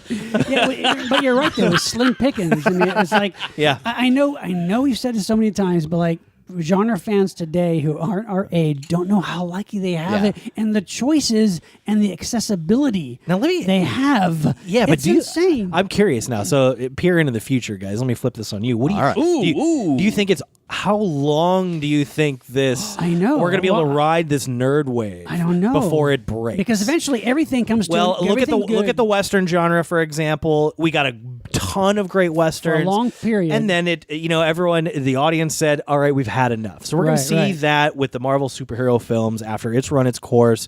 And then I'm curious if in a more broad picture, you're going to see a slowing of or disinterest in nerd culture. What would that be replaced with? There will be. I don't know. I think there will be valleys, but if you go back, I mean, look at Star Wars and Star Trek even as a franchise. Star Wars more though. Star Wars, that thing from the 70s. Yeah, that transcends all generations. And it just has never ended. And I think when it comes to genre stuff, it might not be the way that it is now, but I think it'll always be a very strong force. I think finally, like, the genie is out of the bottle, and everyone's discovered this. Des, you bring up a really good point about the whole cowboy genre. I didn't really think about that, but I will say this. When you say cowboy, you kind of think of one basic thing. Okay, it's the West. I think if it's nerd culture, there is so much. Look, I love Godzilla, big monster movies, okay? Sean likes intellectual science fiction films. Matt likes creepy human centipede, ass-to-mouth films. You know, it's like there is... The ass-to-mouth genre. James Des, likes the films he makes in his cellar. Okay, no, Des, my point is, I see what you're saying, but that whole world of pop culture or science fiction, I mean, it's so vast. So, That's a really good point. That's a really good point. There was a movie that came out a little while ago, Gravity. Okay, Gravity, which was a little movie. Okay. Come on, calm down here. Okay, he has to condescend to everybody. No. Why don't you just accept that Gravity is doing better than you are? No, Gravity. No, after Gravity, we've seen just recently a couple other films that all take place in space that have something similar, something about the spaceship. Sure. Now maybe that will ride its way, but there then is more variety. But then there's Game of Thrones. You've got Lord of the Rings. There's so much. It's a lot of ways to go with it. There is a lot of flavors. You bring up a really good question. I'm willing to say there is so much out there that I think, okay, maybe like we know the future is going to give us a King Kong versus Godzilla film, and maybe we're going to give a bunch of big monster films, and maybe that's going to have a peak and then it's going to go down. But at the same time, there may be there's this whole Guardians of the Galaxy. There's a superhero thing. There's always going to be smaller, something. low-budget horror films. I do think that there's enough there. Des, you were born almost 20 years after we were, so I think the question is better put to you. What do you think? We put it to you, sir. I'm worried that they're going to start stuffing nerds back in lockers one of these days. No. I'm kidding. No, I don't know. You're right. No, there's always been genre film. It's it's a Trip to the Moon. Like some of the earliest films are genre films. Right. It's not going anywhere. But also the subgenres, like you remember when J horror became really big here with The Grudge. Yeah, and that's with right. The Ring. Yeah. And there's a long trend of that, and like you said, found footage. And there's always like these torture porn, they call it. There's so many subgenres that come and go, but there's always something that's keeping horror and sci-fi alive in some way. No, you're right. There's always an appetite for it, and I do think that social media has given us, us specifically a way to reach out to one another, and form a kinship over our shared love of the same type of stuff. So I have a friend of mine who his daughter, she's a huge gamer, and the majority of her friends she's rarely seen face to face. That's incredible. It's amazing. And I will say this, sir. My daughter, is fanatical about Harry Potter. Now, Harry Potter was written a little while ago. The movies have been done for a while, but she has a group of friends. I mean, it's like 8 or 10 girls who are so into Harry Potter, reading the books and getting whatever kind of Harry Potter stuff that's out there now. And so it's like, it's funny how even the young kids of today are being re-exposed to this stuff. There's a kid that we know that just saw the new Godzilla film, and he didn't know about all these old Godzilla films and, kind of funky or whatever, but now it's like, oh my gosh, I didn't know there were so many Godzilla films. And so in a way, it's kind of like when this stuff comes out, hopefully it exposes a younger generation and it tells them, there is other stuff if you want to check out. And that's a great thing. Yeah. Well, and then especially you go to Japan. Oh. You go to Japan. Oh, my God. And God. what's funny to me about Japan is that there'll be a show that has some superhero.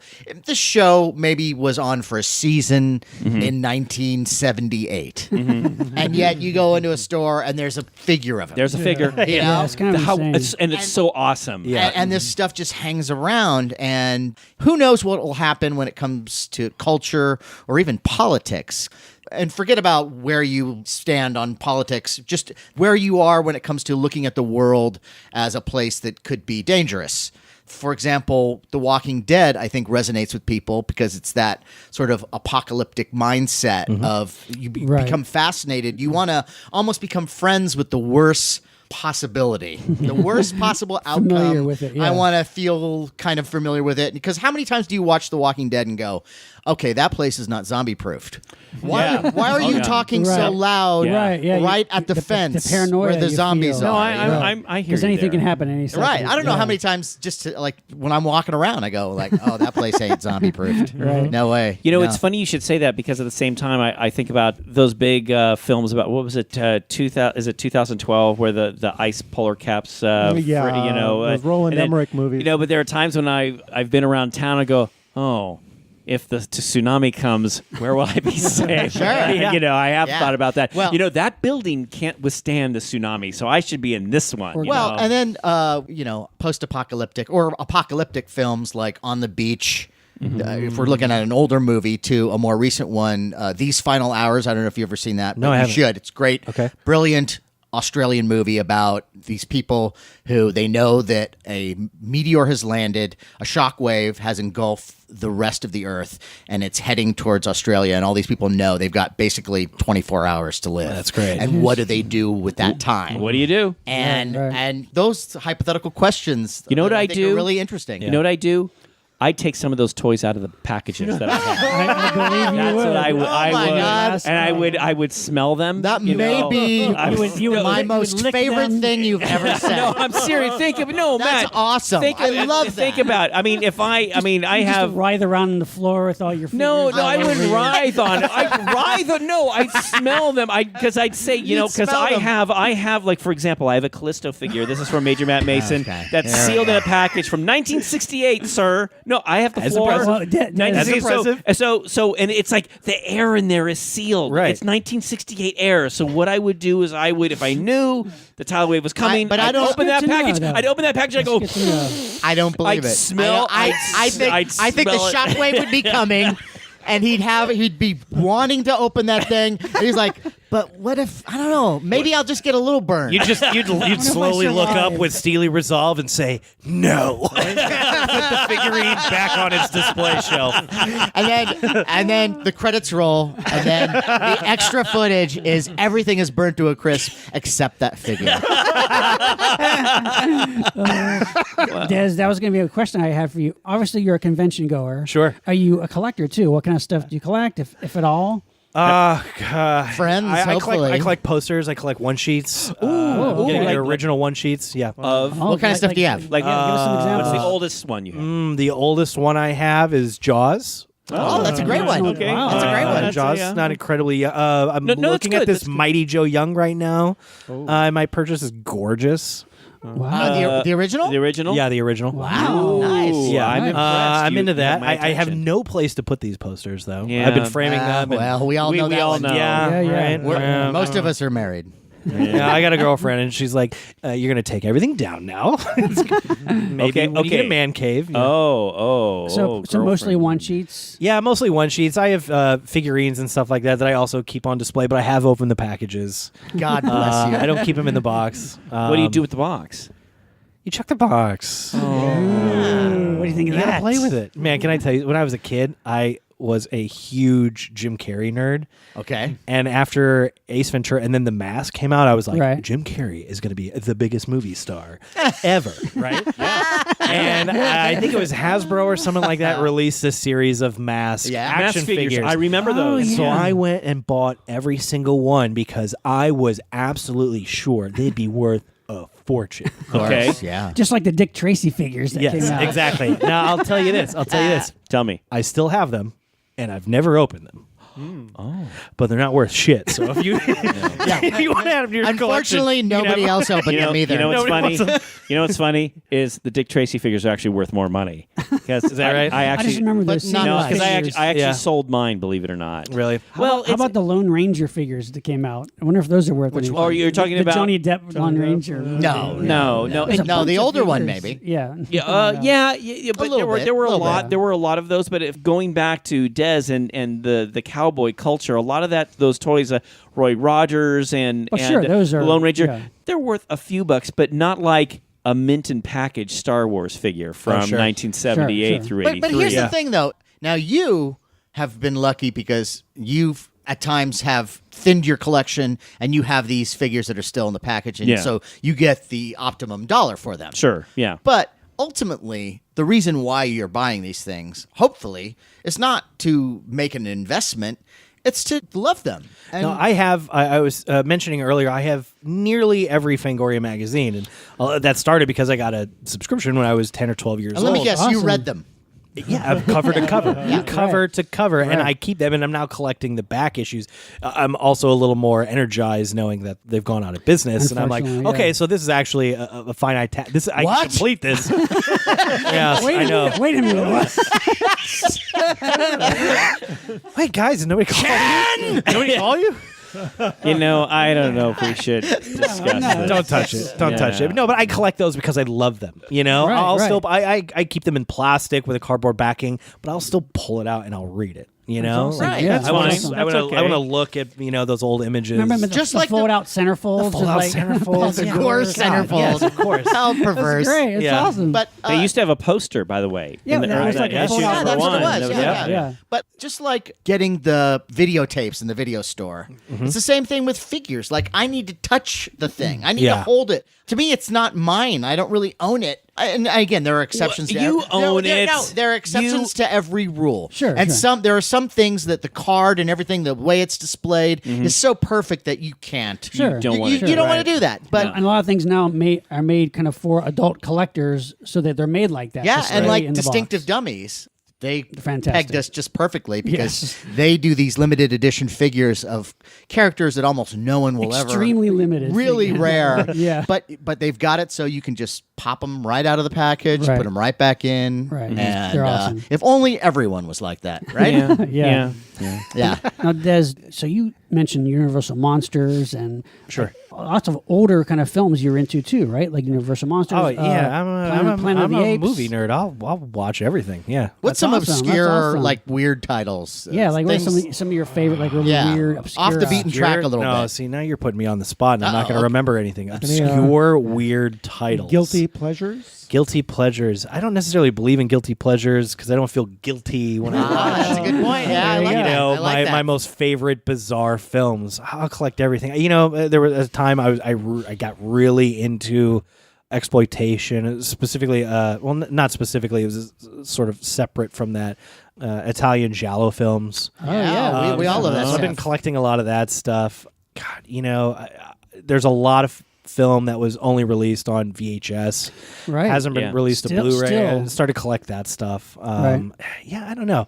I find myself coming back to the classics, of course, because there's a lot better craftsmanship there, and you know I can appreciate the story. I'm a big fan of Hitchcock, so I probably watch awesome. that. You know, not necessarily horror, except for Psycho. It's a thriller genre, but I don't know. There's just something about How those about like films. Hammer horror?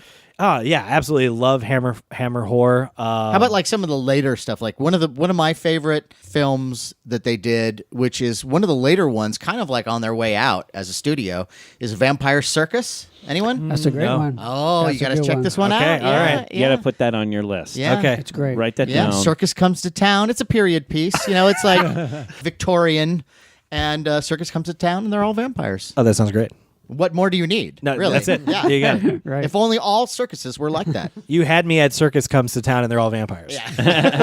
Now, Des, as involved as you are right now on Dimension 404, is there anything that you've got planned for later? Us. Like for anything that you're looking down the road that you hope to be able to produce? We're gonna step up your YouTube.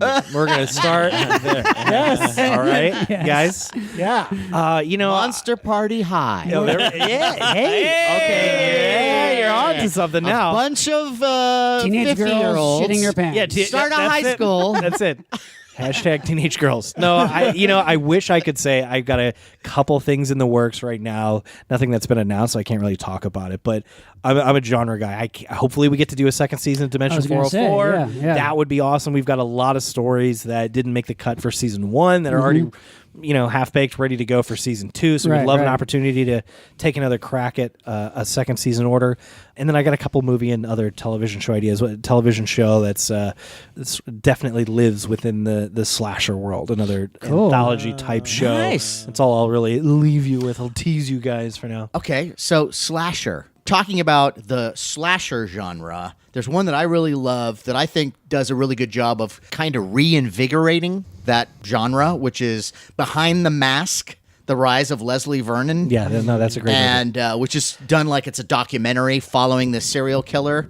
And they examine all elements of like a slasher film, the guy who's following the slasher, and there's a guy who's Leslie Vernon's sort of mentor that has taught him everything that he knows. It's funny, satirical, scary in an understated way.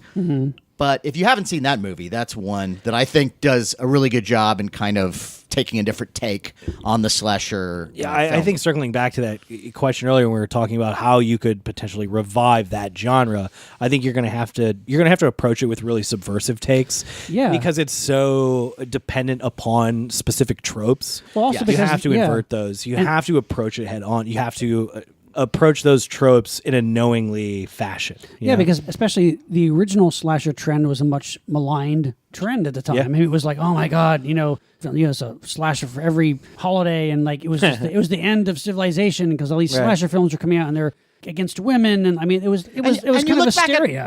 And you look back at Halloween, and Halloween is almost innocent compared to the Totally. what was to follow. And there was so many imitations that it Yes, became there a were spoof crass of itself. imitations, but- Easily right. spoofed. But even really, the most severe of them back then, you watch now, they're so innocent seeming for the most part. I mean, but they're fun. But yeah, I don't know if, like I said, I don't know if you could really completely capture it without a kind of a knowing, kind of self-conscious feel to them. That's why I was so sad that Jason 10 didn't do better than it did, because I think that movie is so hilarious. Oh, sure. Yeah. And Jason X, really does a great job of being satirical and It's very self-aware. Yeah, lampooning. The But genre still works as a straightforward kind of horror too. Yeah, and there's some good scary moments, but there's also some really fun moments. Right, And right. there's some fun science fiction moments as well. Yeah, that's true. And David Cronenberg's in it, so come on. That's true. That's true. Des, one thing I want to ask you is, first of all, it's so refreshing to hear a guy who, like I said, is younger than us, who's so much into a lot of the same stuff that we are. Spunky. But do you find yourself spiky, scrappy? Yeah, sure. That's the way I describe it. Yeah. Came here wearing shorts and a backpack. Leave it to Beaver? Yeah, I don't mean it like that. But being such a fan of the older generation stuff, do you find yourself kind of teaching or mentoring other people your age about this stuff? Because one thing that's cool about Monster Party is that people tell us that, thanks for talking about these obscure movies and shows that I never knew about. Yeah. Sure. And that's really cool that we can turn on other people to like check this out. Stuff, yeah. There's more than just Twilight. Oh, There's no, more, sure. Yeah. like, I get a kick out of, say working with someone on a project or some of my fellow filmmaking peers at the office and expose them to something they haven't seen before. Just the other day, one of my peers is writing a script and I'm explaining to him the plot of Rio Bravo. He's like, what are you talking? Wait, I don't understand. What is a siege movie? Rio Like, is it a Bravo, siege? You're what's writing that? a siege movie and you haven't seen Rio Bravo. Let's go watch Rio Bravo. That's awesome. One of my favorite movies of all time. It's Fantastic. Hawks, brilliant, absolutely brilliant.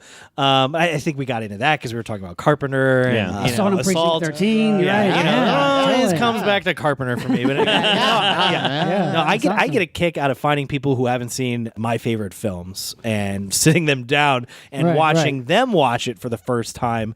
And I sort of get to live vicariously through them as if I'm seeing it for the first time all over again. Sure. So I got one for you. I'm just throwing it out there because it might be one that you haven't seen, and if you have seen it, I'll be very impressed. Stump the guest. No, I don't. It won't be that hard. I'm not even trying to stump you. Have you seen the movie Seconds?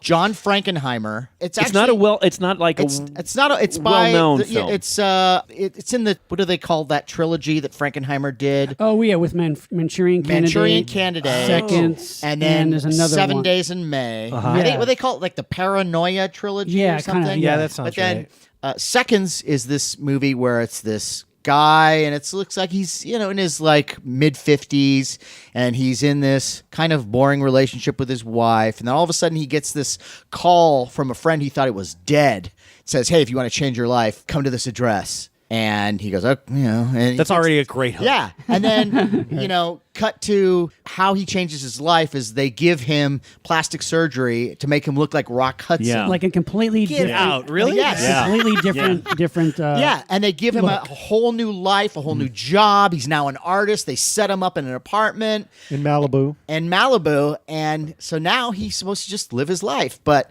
you can change the face, but you can't change the man. Mm-hmm. And that's all I want to say about it. If you haven't seen this film, Really James good. Wong Howe cinematography. I mean, it's one of my favorites that a lot of people haven't seen. John, You John would agree? Frankenheimer. Yeah. John 1966. Frankenheimer. Yeah. Jerry Goldsmith score. Night- Oh, really? Nightmarish movie. Really great. That with sounds fantastic. And it is like a hellish Twilight Zone episode in the things that happen. Yeah. Yeah, really good. Yeah. Anybody else? Not Twilight. Twilight Zone. Twilight Zone. Yes. just No. wanna be that- clear. Yeah, he doesn't become a teenage vampire at the end. No. No, it's Yeah. really good. You guys got one? Give him one. Something Please. that Putting you on the spot. School me. You can't think of a movie that you like? This is Monster Party. I would say something that's a little bit more scientific. Okay. That's something that deals with reality. And we did talk about this, but maybe you're not familiar with it. Maybe you are. Okay. Andromeda Strain. I've seen Andromeda Oh, Strain. okay. So great, really Yeah. great. a great film. I'm impressed with you, Robert sir. Wise. Yeah, Robert Robert Wise. Wise. Great. Okay. Yep. All right. All right, I got one for you. Okay. By the director of Porky's, believe it or not. Who is that? Is it Bob Clark? Bob Clark. Yes. Yeah, it's Bob Clark. Yeah. Death Dream. No, I haven't seen Death Dream. I love Black Christmas. Black Yes, Christmas Black is Christmas is wonderful. fantastic. I watch. I do a double feature of Black Christmas and what's the proper Christmas film he does? He Christmas Story. Oh, A Christmas Story. Yeah, I do a Right. double feature of those two every Christmas. Oh, yes. Wow. Yeah, Yeah. much to my girlfriend's chagrin, but Yeah, we just do Black Christmas. yeah, of course. No, I haven't seen Death Dream. No, didn't Death Tom Savini Dream. do the effects in that? He did actually. Yeah, Yeah. okay. And it was like early 70s, 1974. It's basically kind of like a modern day Monkey's Paw story, which is like a guy who's out in Vietnam and he kind of dies out in Vietnam, but his mom back home really wishes he'd come home.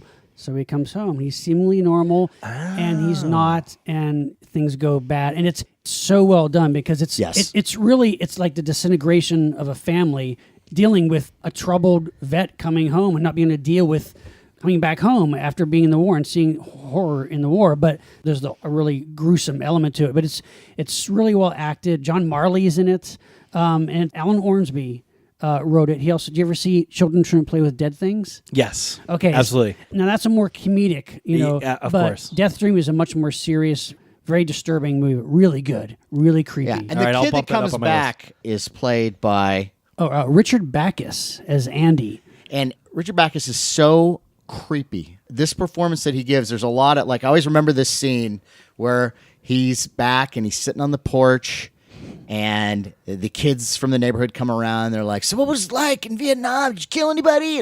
And they've got this dog, and this dog senses that something's wrong with Andy, and the dog just keeps barking, and suddenly Andy just grabs this dog by the neck and just strangles it in front of the kids. And they, Oh my God, that's incredible. And he's even in his just neutral moments of just sitting there looking creepy. Yeah, he's very non-communicative and like he's just not the same. Yeah. And you can see the strain on the family, and it's just.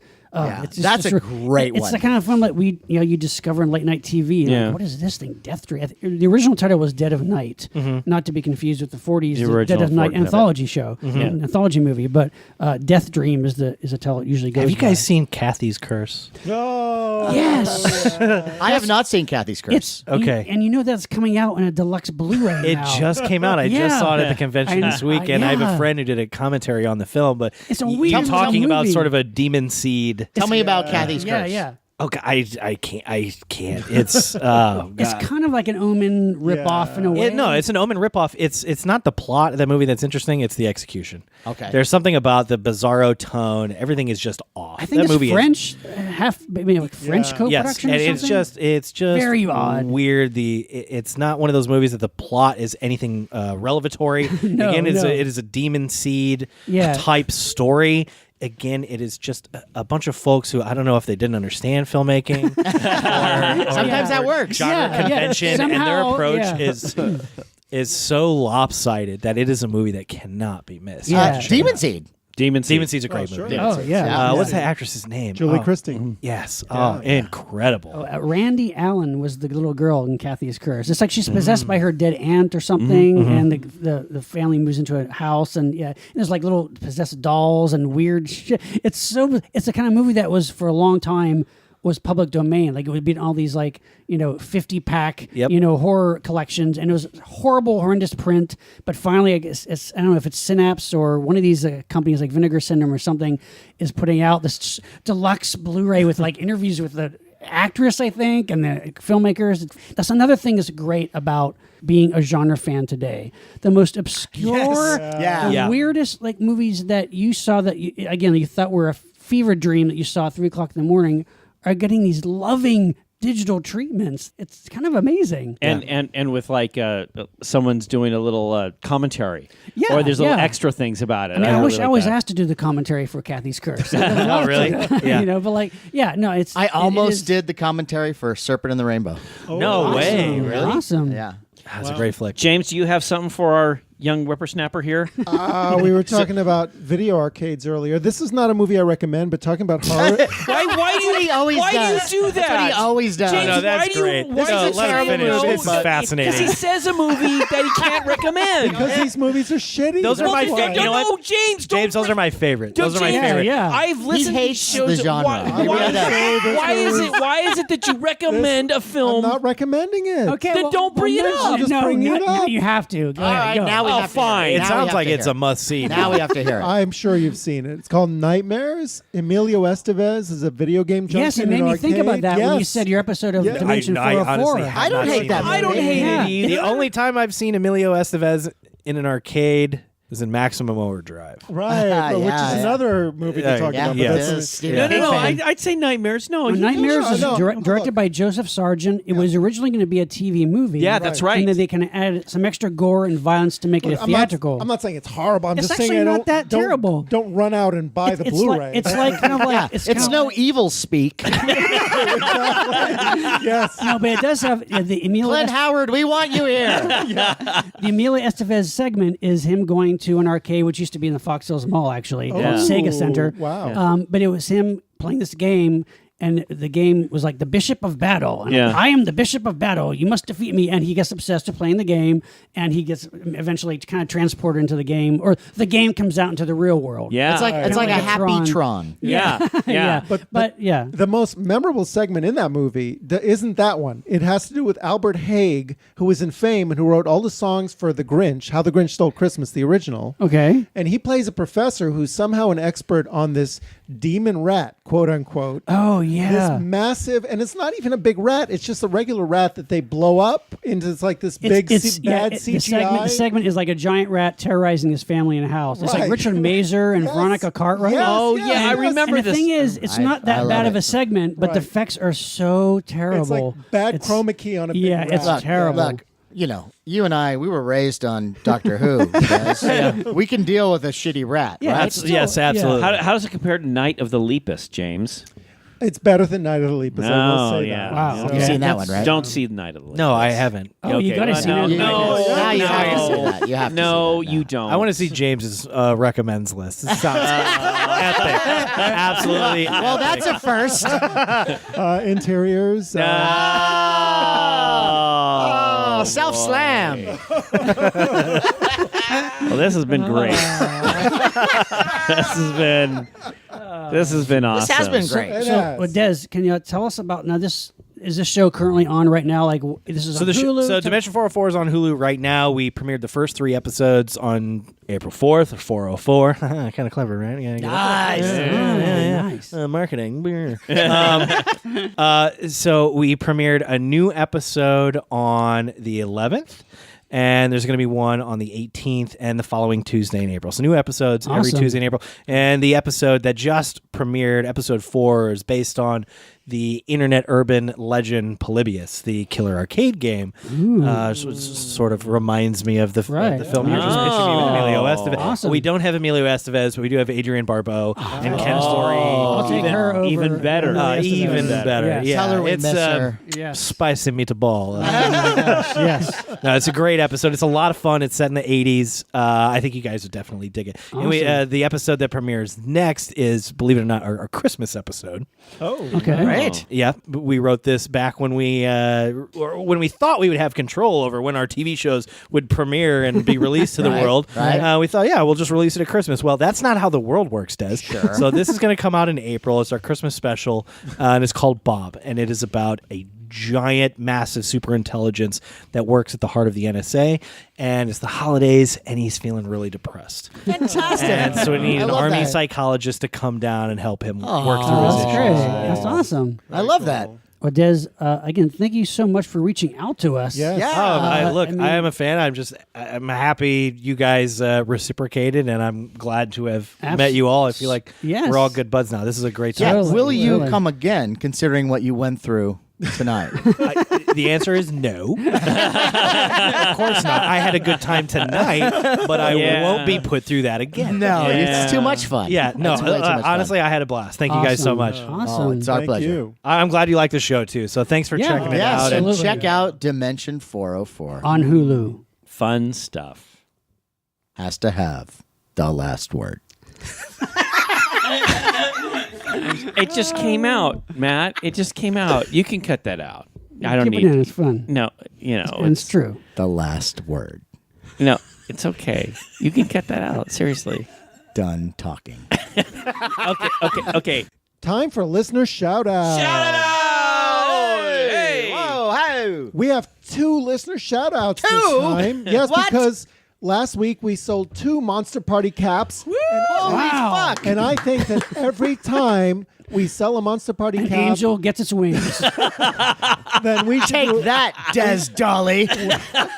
we should do a shout out for whoever buys a cap. So from now on, Right. we're going to do that. All right. Is that what we're Two gonna do? caps. The first one is We're goes going out to Norms. First one goes out to Jason Benham Jason right, Benham. Jason. from Denham Springs, Louisiana. Yeah.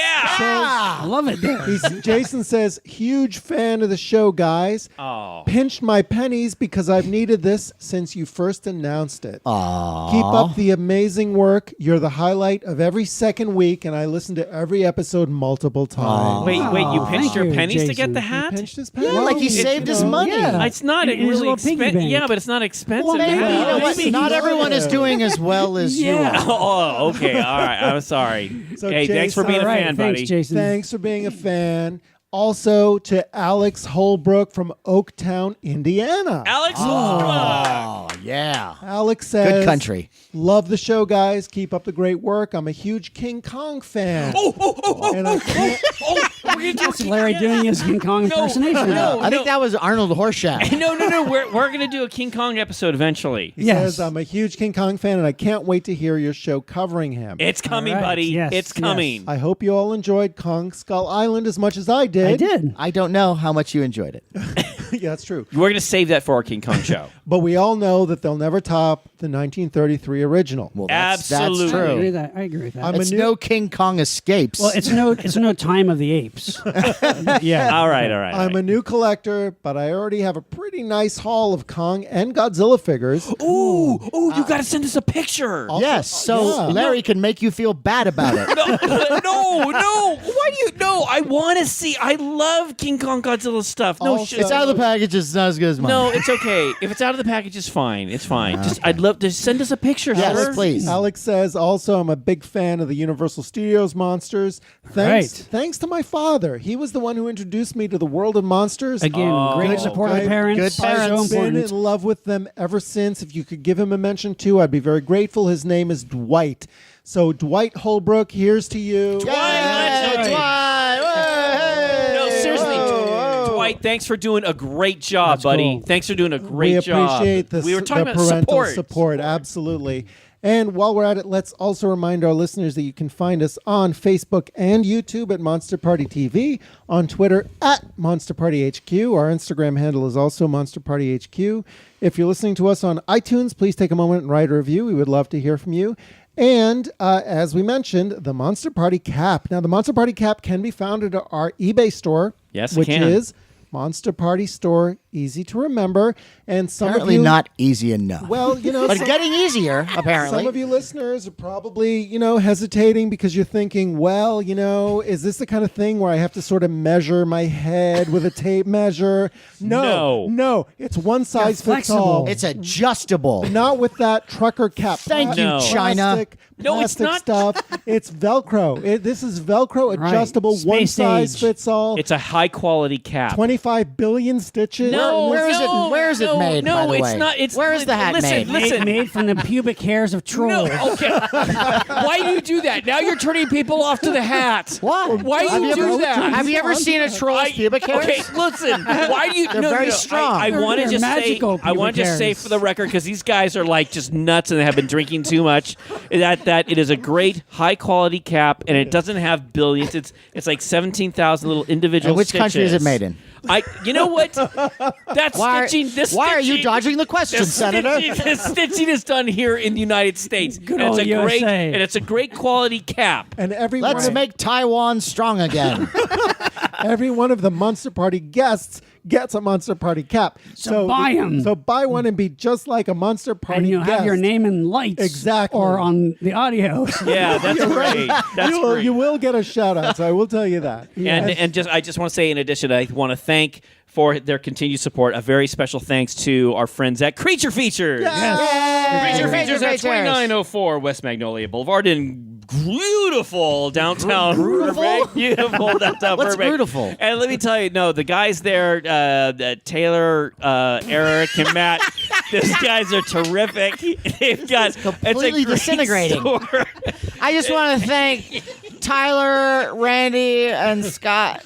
Des, have you been Why to have Creature you- Features? Oh, I love creatures. Yeah, that's Creature, right, yeah. okay. You live in LA, They you know the has store, they have yes. everything for your monster needs: toys, models, the magazine soundtracks. You don't even want to It's- know about my monster. No, needs. it's fantastic. They even have these art shows. Check out their they're fantastic. website. You can get onto their newsletter. Creature Features, fantastic place. You've got to check it out. Absolutely. Yes, that's right. On that note, I am Matt Weinhold. I am Shawn Sheridan. I'm Larry Stroth. And I'm James Gonis. Keep America strong. Enjoy nerd culture then and now. And watch Dimension 404 on Hulu. Embrace the experience.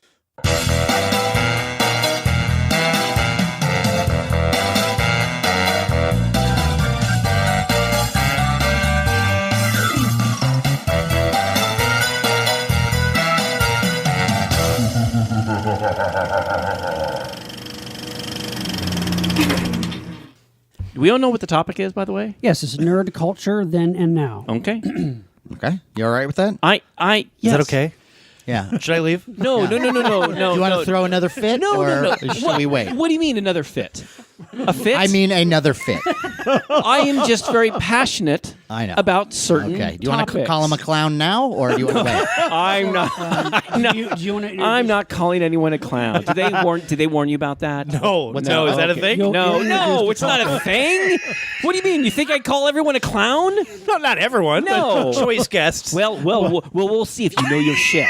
We'll see. Nerd culture then and now. Yeah, are you worried now? You worried yeah, You're in the now hot I'm seat? sweating. You Now know, I'm it's sweating. Like, it's like you got a Freddy Krueger T-shirt, so you know I That won't protect think- you.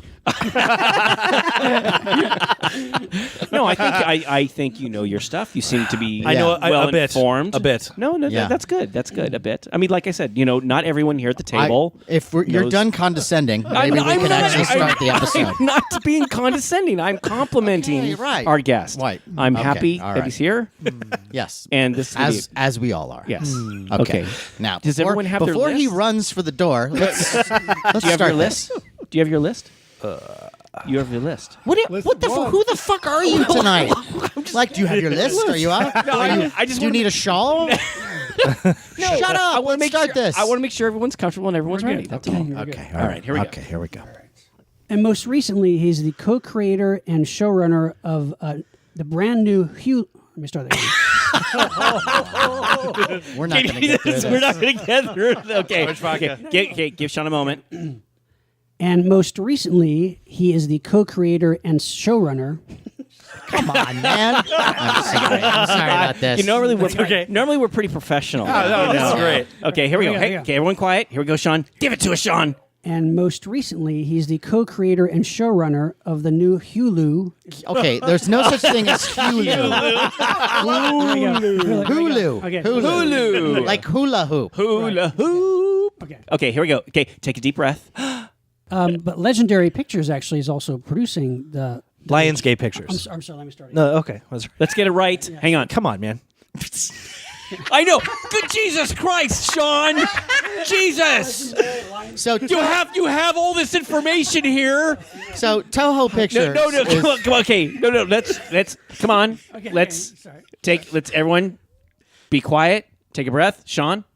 On that note, I am Matt Weinhold. I am Shawn Sheridan. I'm Larry Stroth. And I'm James Gonis. Keep America strong.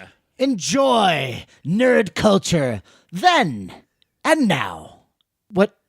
So this now? Or No, I would say enjoy, like you said, and say and watch Dimension 404. Oh yeah.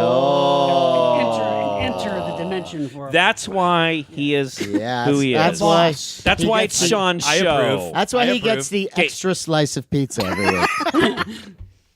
Okay, shall we do that again? Sure. Should I do Keep America? Yeah. Well, let's just start from the beginning. The beginning. You mean our roundabout? the very start of the show. Let's do it again. Go. We start from the very beginning of the night. Okay, here we go. Quiet, please. On that note, I am Matt Weinhold. I am Shawn Sheridan. I'm Larry Stroth. And I'm James Gonis. Keep America. Oh, I thought maybe we'll get let that's him in. I- You don't have to no, do no, that. No. Because I saw you point the finger. No. I stopped. You want to do that? Do what? Why are you looking? Because it's my show. Yeah, we can say. Yeah, can you say? you mind if hang you on. wanna- No. I Des, can't. Des, Something- break the mold no, on my Des, accord. Don't let's feel do something guilty that I'm crazy still here. sitting here. He Okay. could say no. watch Dimension 404. at the end. No. You say I'm DEZ DOLLY with No. what the name of your company is again? Rocket Jump. From Rocket Jump. So, no, he should then say, right, he says at the end, Yeah. what's that? watch Dimension 4. So you do your line. Yeah. So, okay. that sounds right. Okay. Yeah. Okay. So do you know what you gotta do? These are the bloopers. Vaguely, those instructions were incredibly Hey, muddled. didn't you do like comedy or something or acting? Didn't you? Come on. This is what pros do. Just poke me. Poke me and words will come out of my face. There's no poking. Speak sounds. Okay, so we're gonna do this round thing, and Okay. then I'll keep America strong. He says his thing, and then you do your thing. You know what you're gonna say? No. Yeah. He doesn't know what he has to say. Don't just say Watch- and watch You got Dimension it. 404 Done on and Hulu. done. On Hulu. On Hulu. On Hulu. On Hulu, if I can say it right. That's Okay, funny. here we go. Okay. No, can we have a moment? Can I- look, Just we need I a need moment to- to. Okay. I need to create the space and then enter it. Yeah. Okay. Here we go. On that note, I am Matt Weinhold. I'm Shawn Sheridan. I'm Larry Stroth. And I'm James Gonis. No.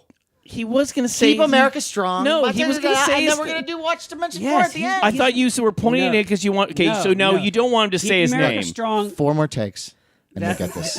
Keep America strong. He says the culture. Yeah. And then he says, and watch the very Dimension last 4. thing So is- okay, fine. Yeah. okay. Fine. Go. Here we It sounds go. fine. It's really gonna work. Go. And after he says his thing, I'm going to add one last thing. Okay. Go. You're going to end it after him. You're gonna end Okay, it. good. All right, let's do it. Okay. Let's see what Go. happens. God help us. Go. Yeah. Fine. On that note, I am Matt Weinhold.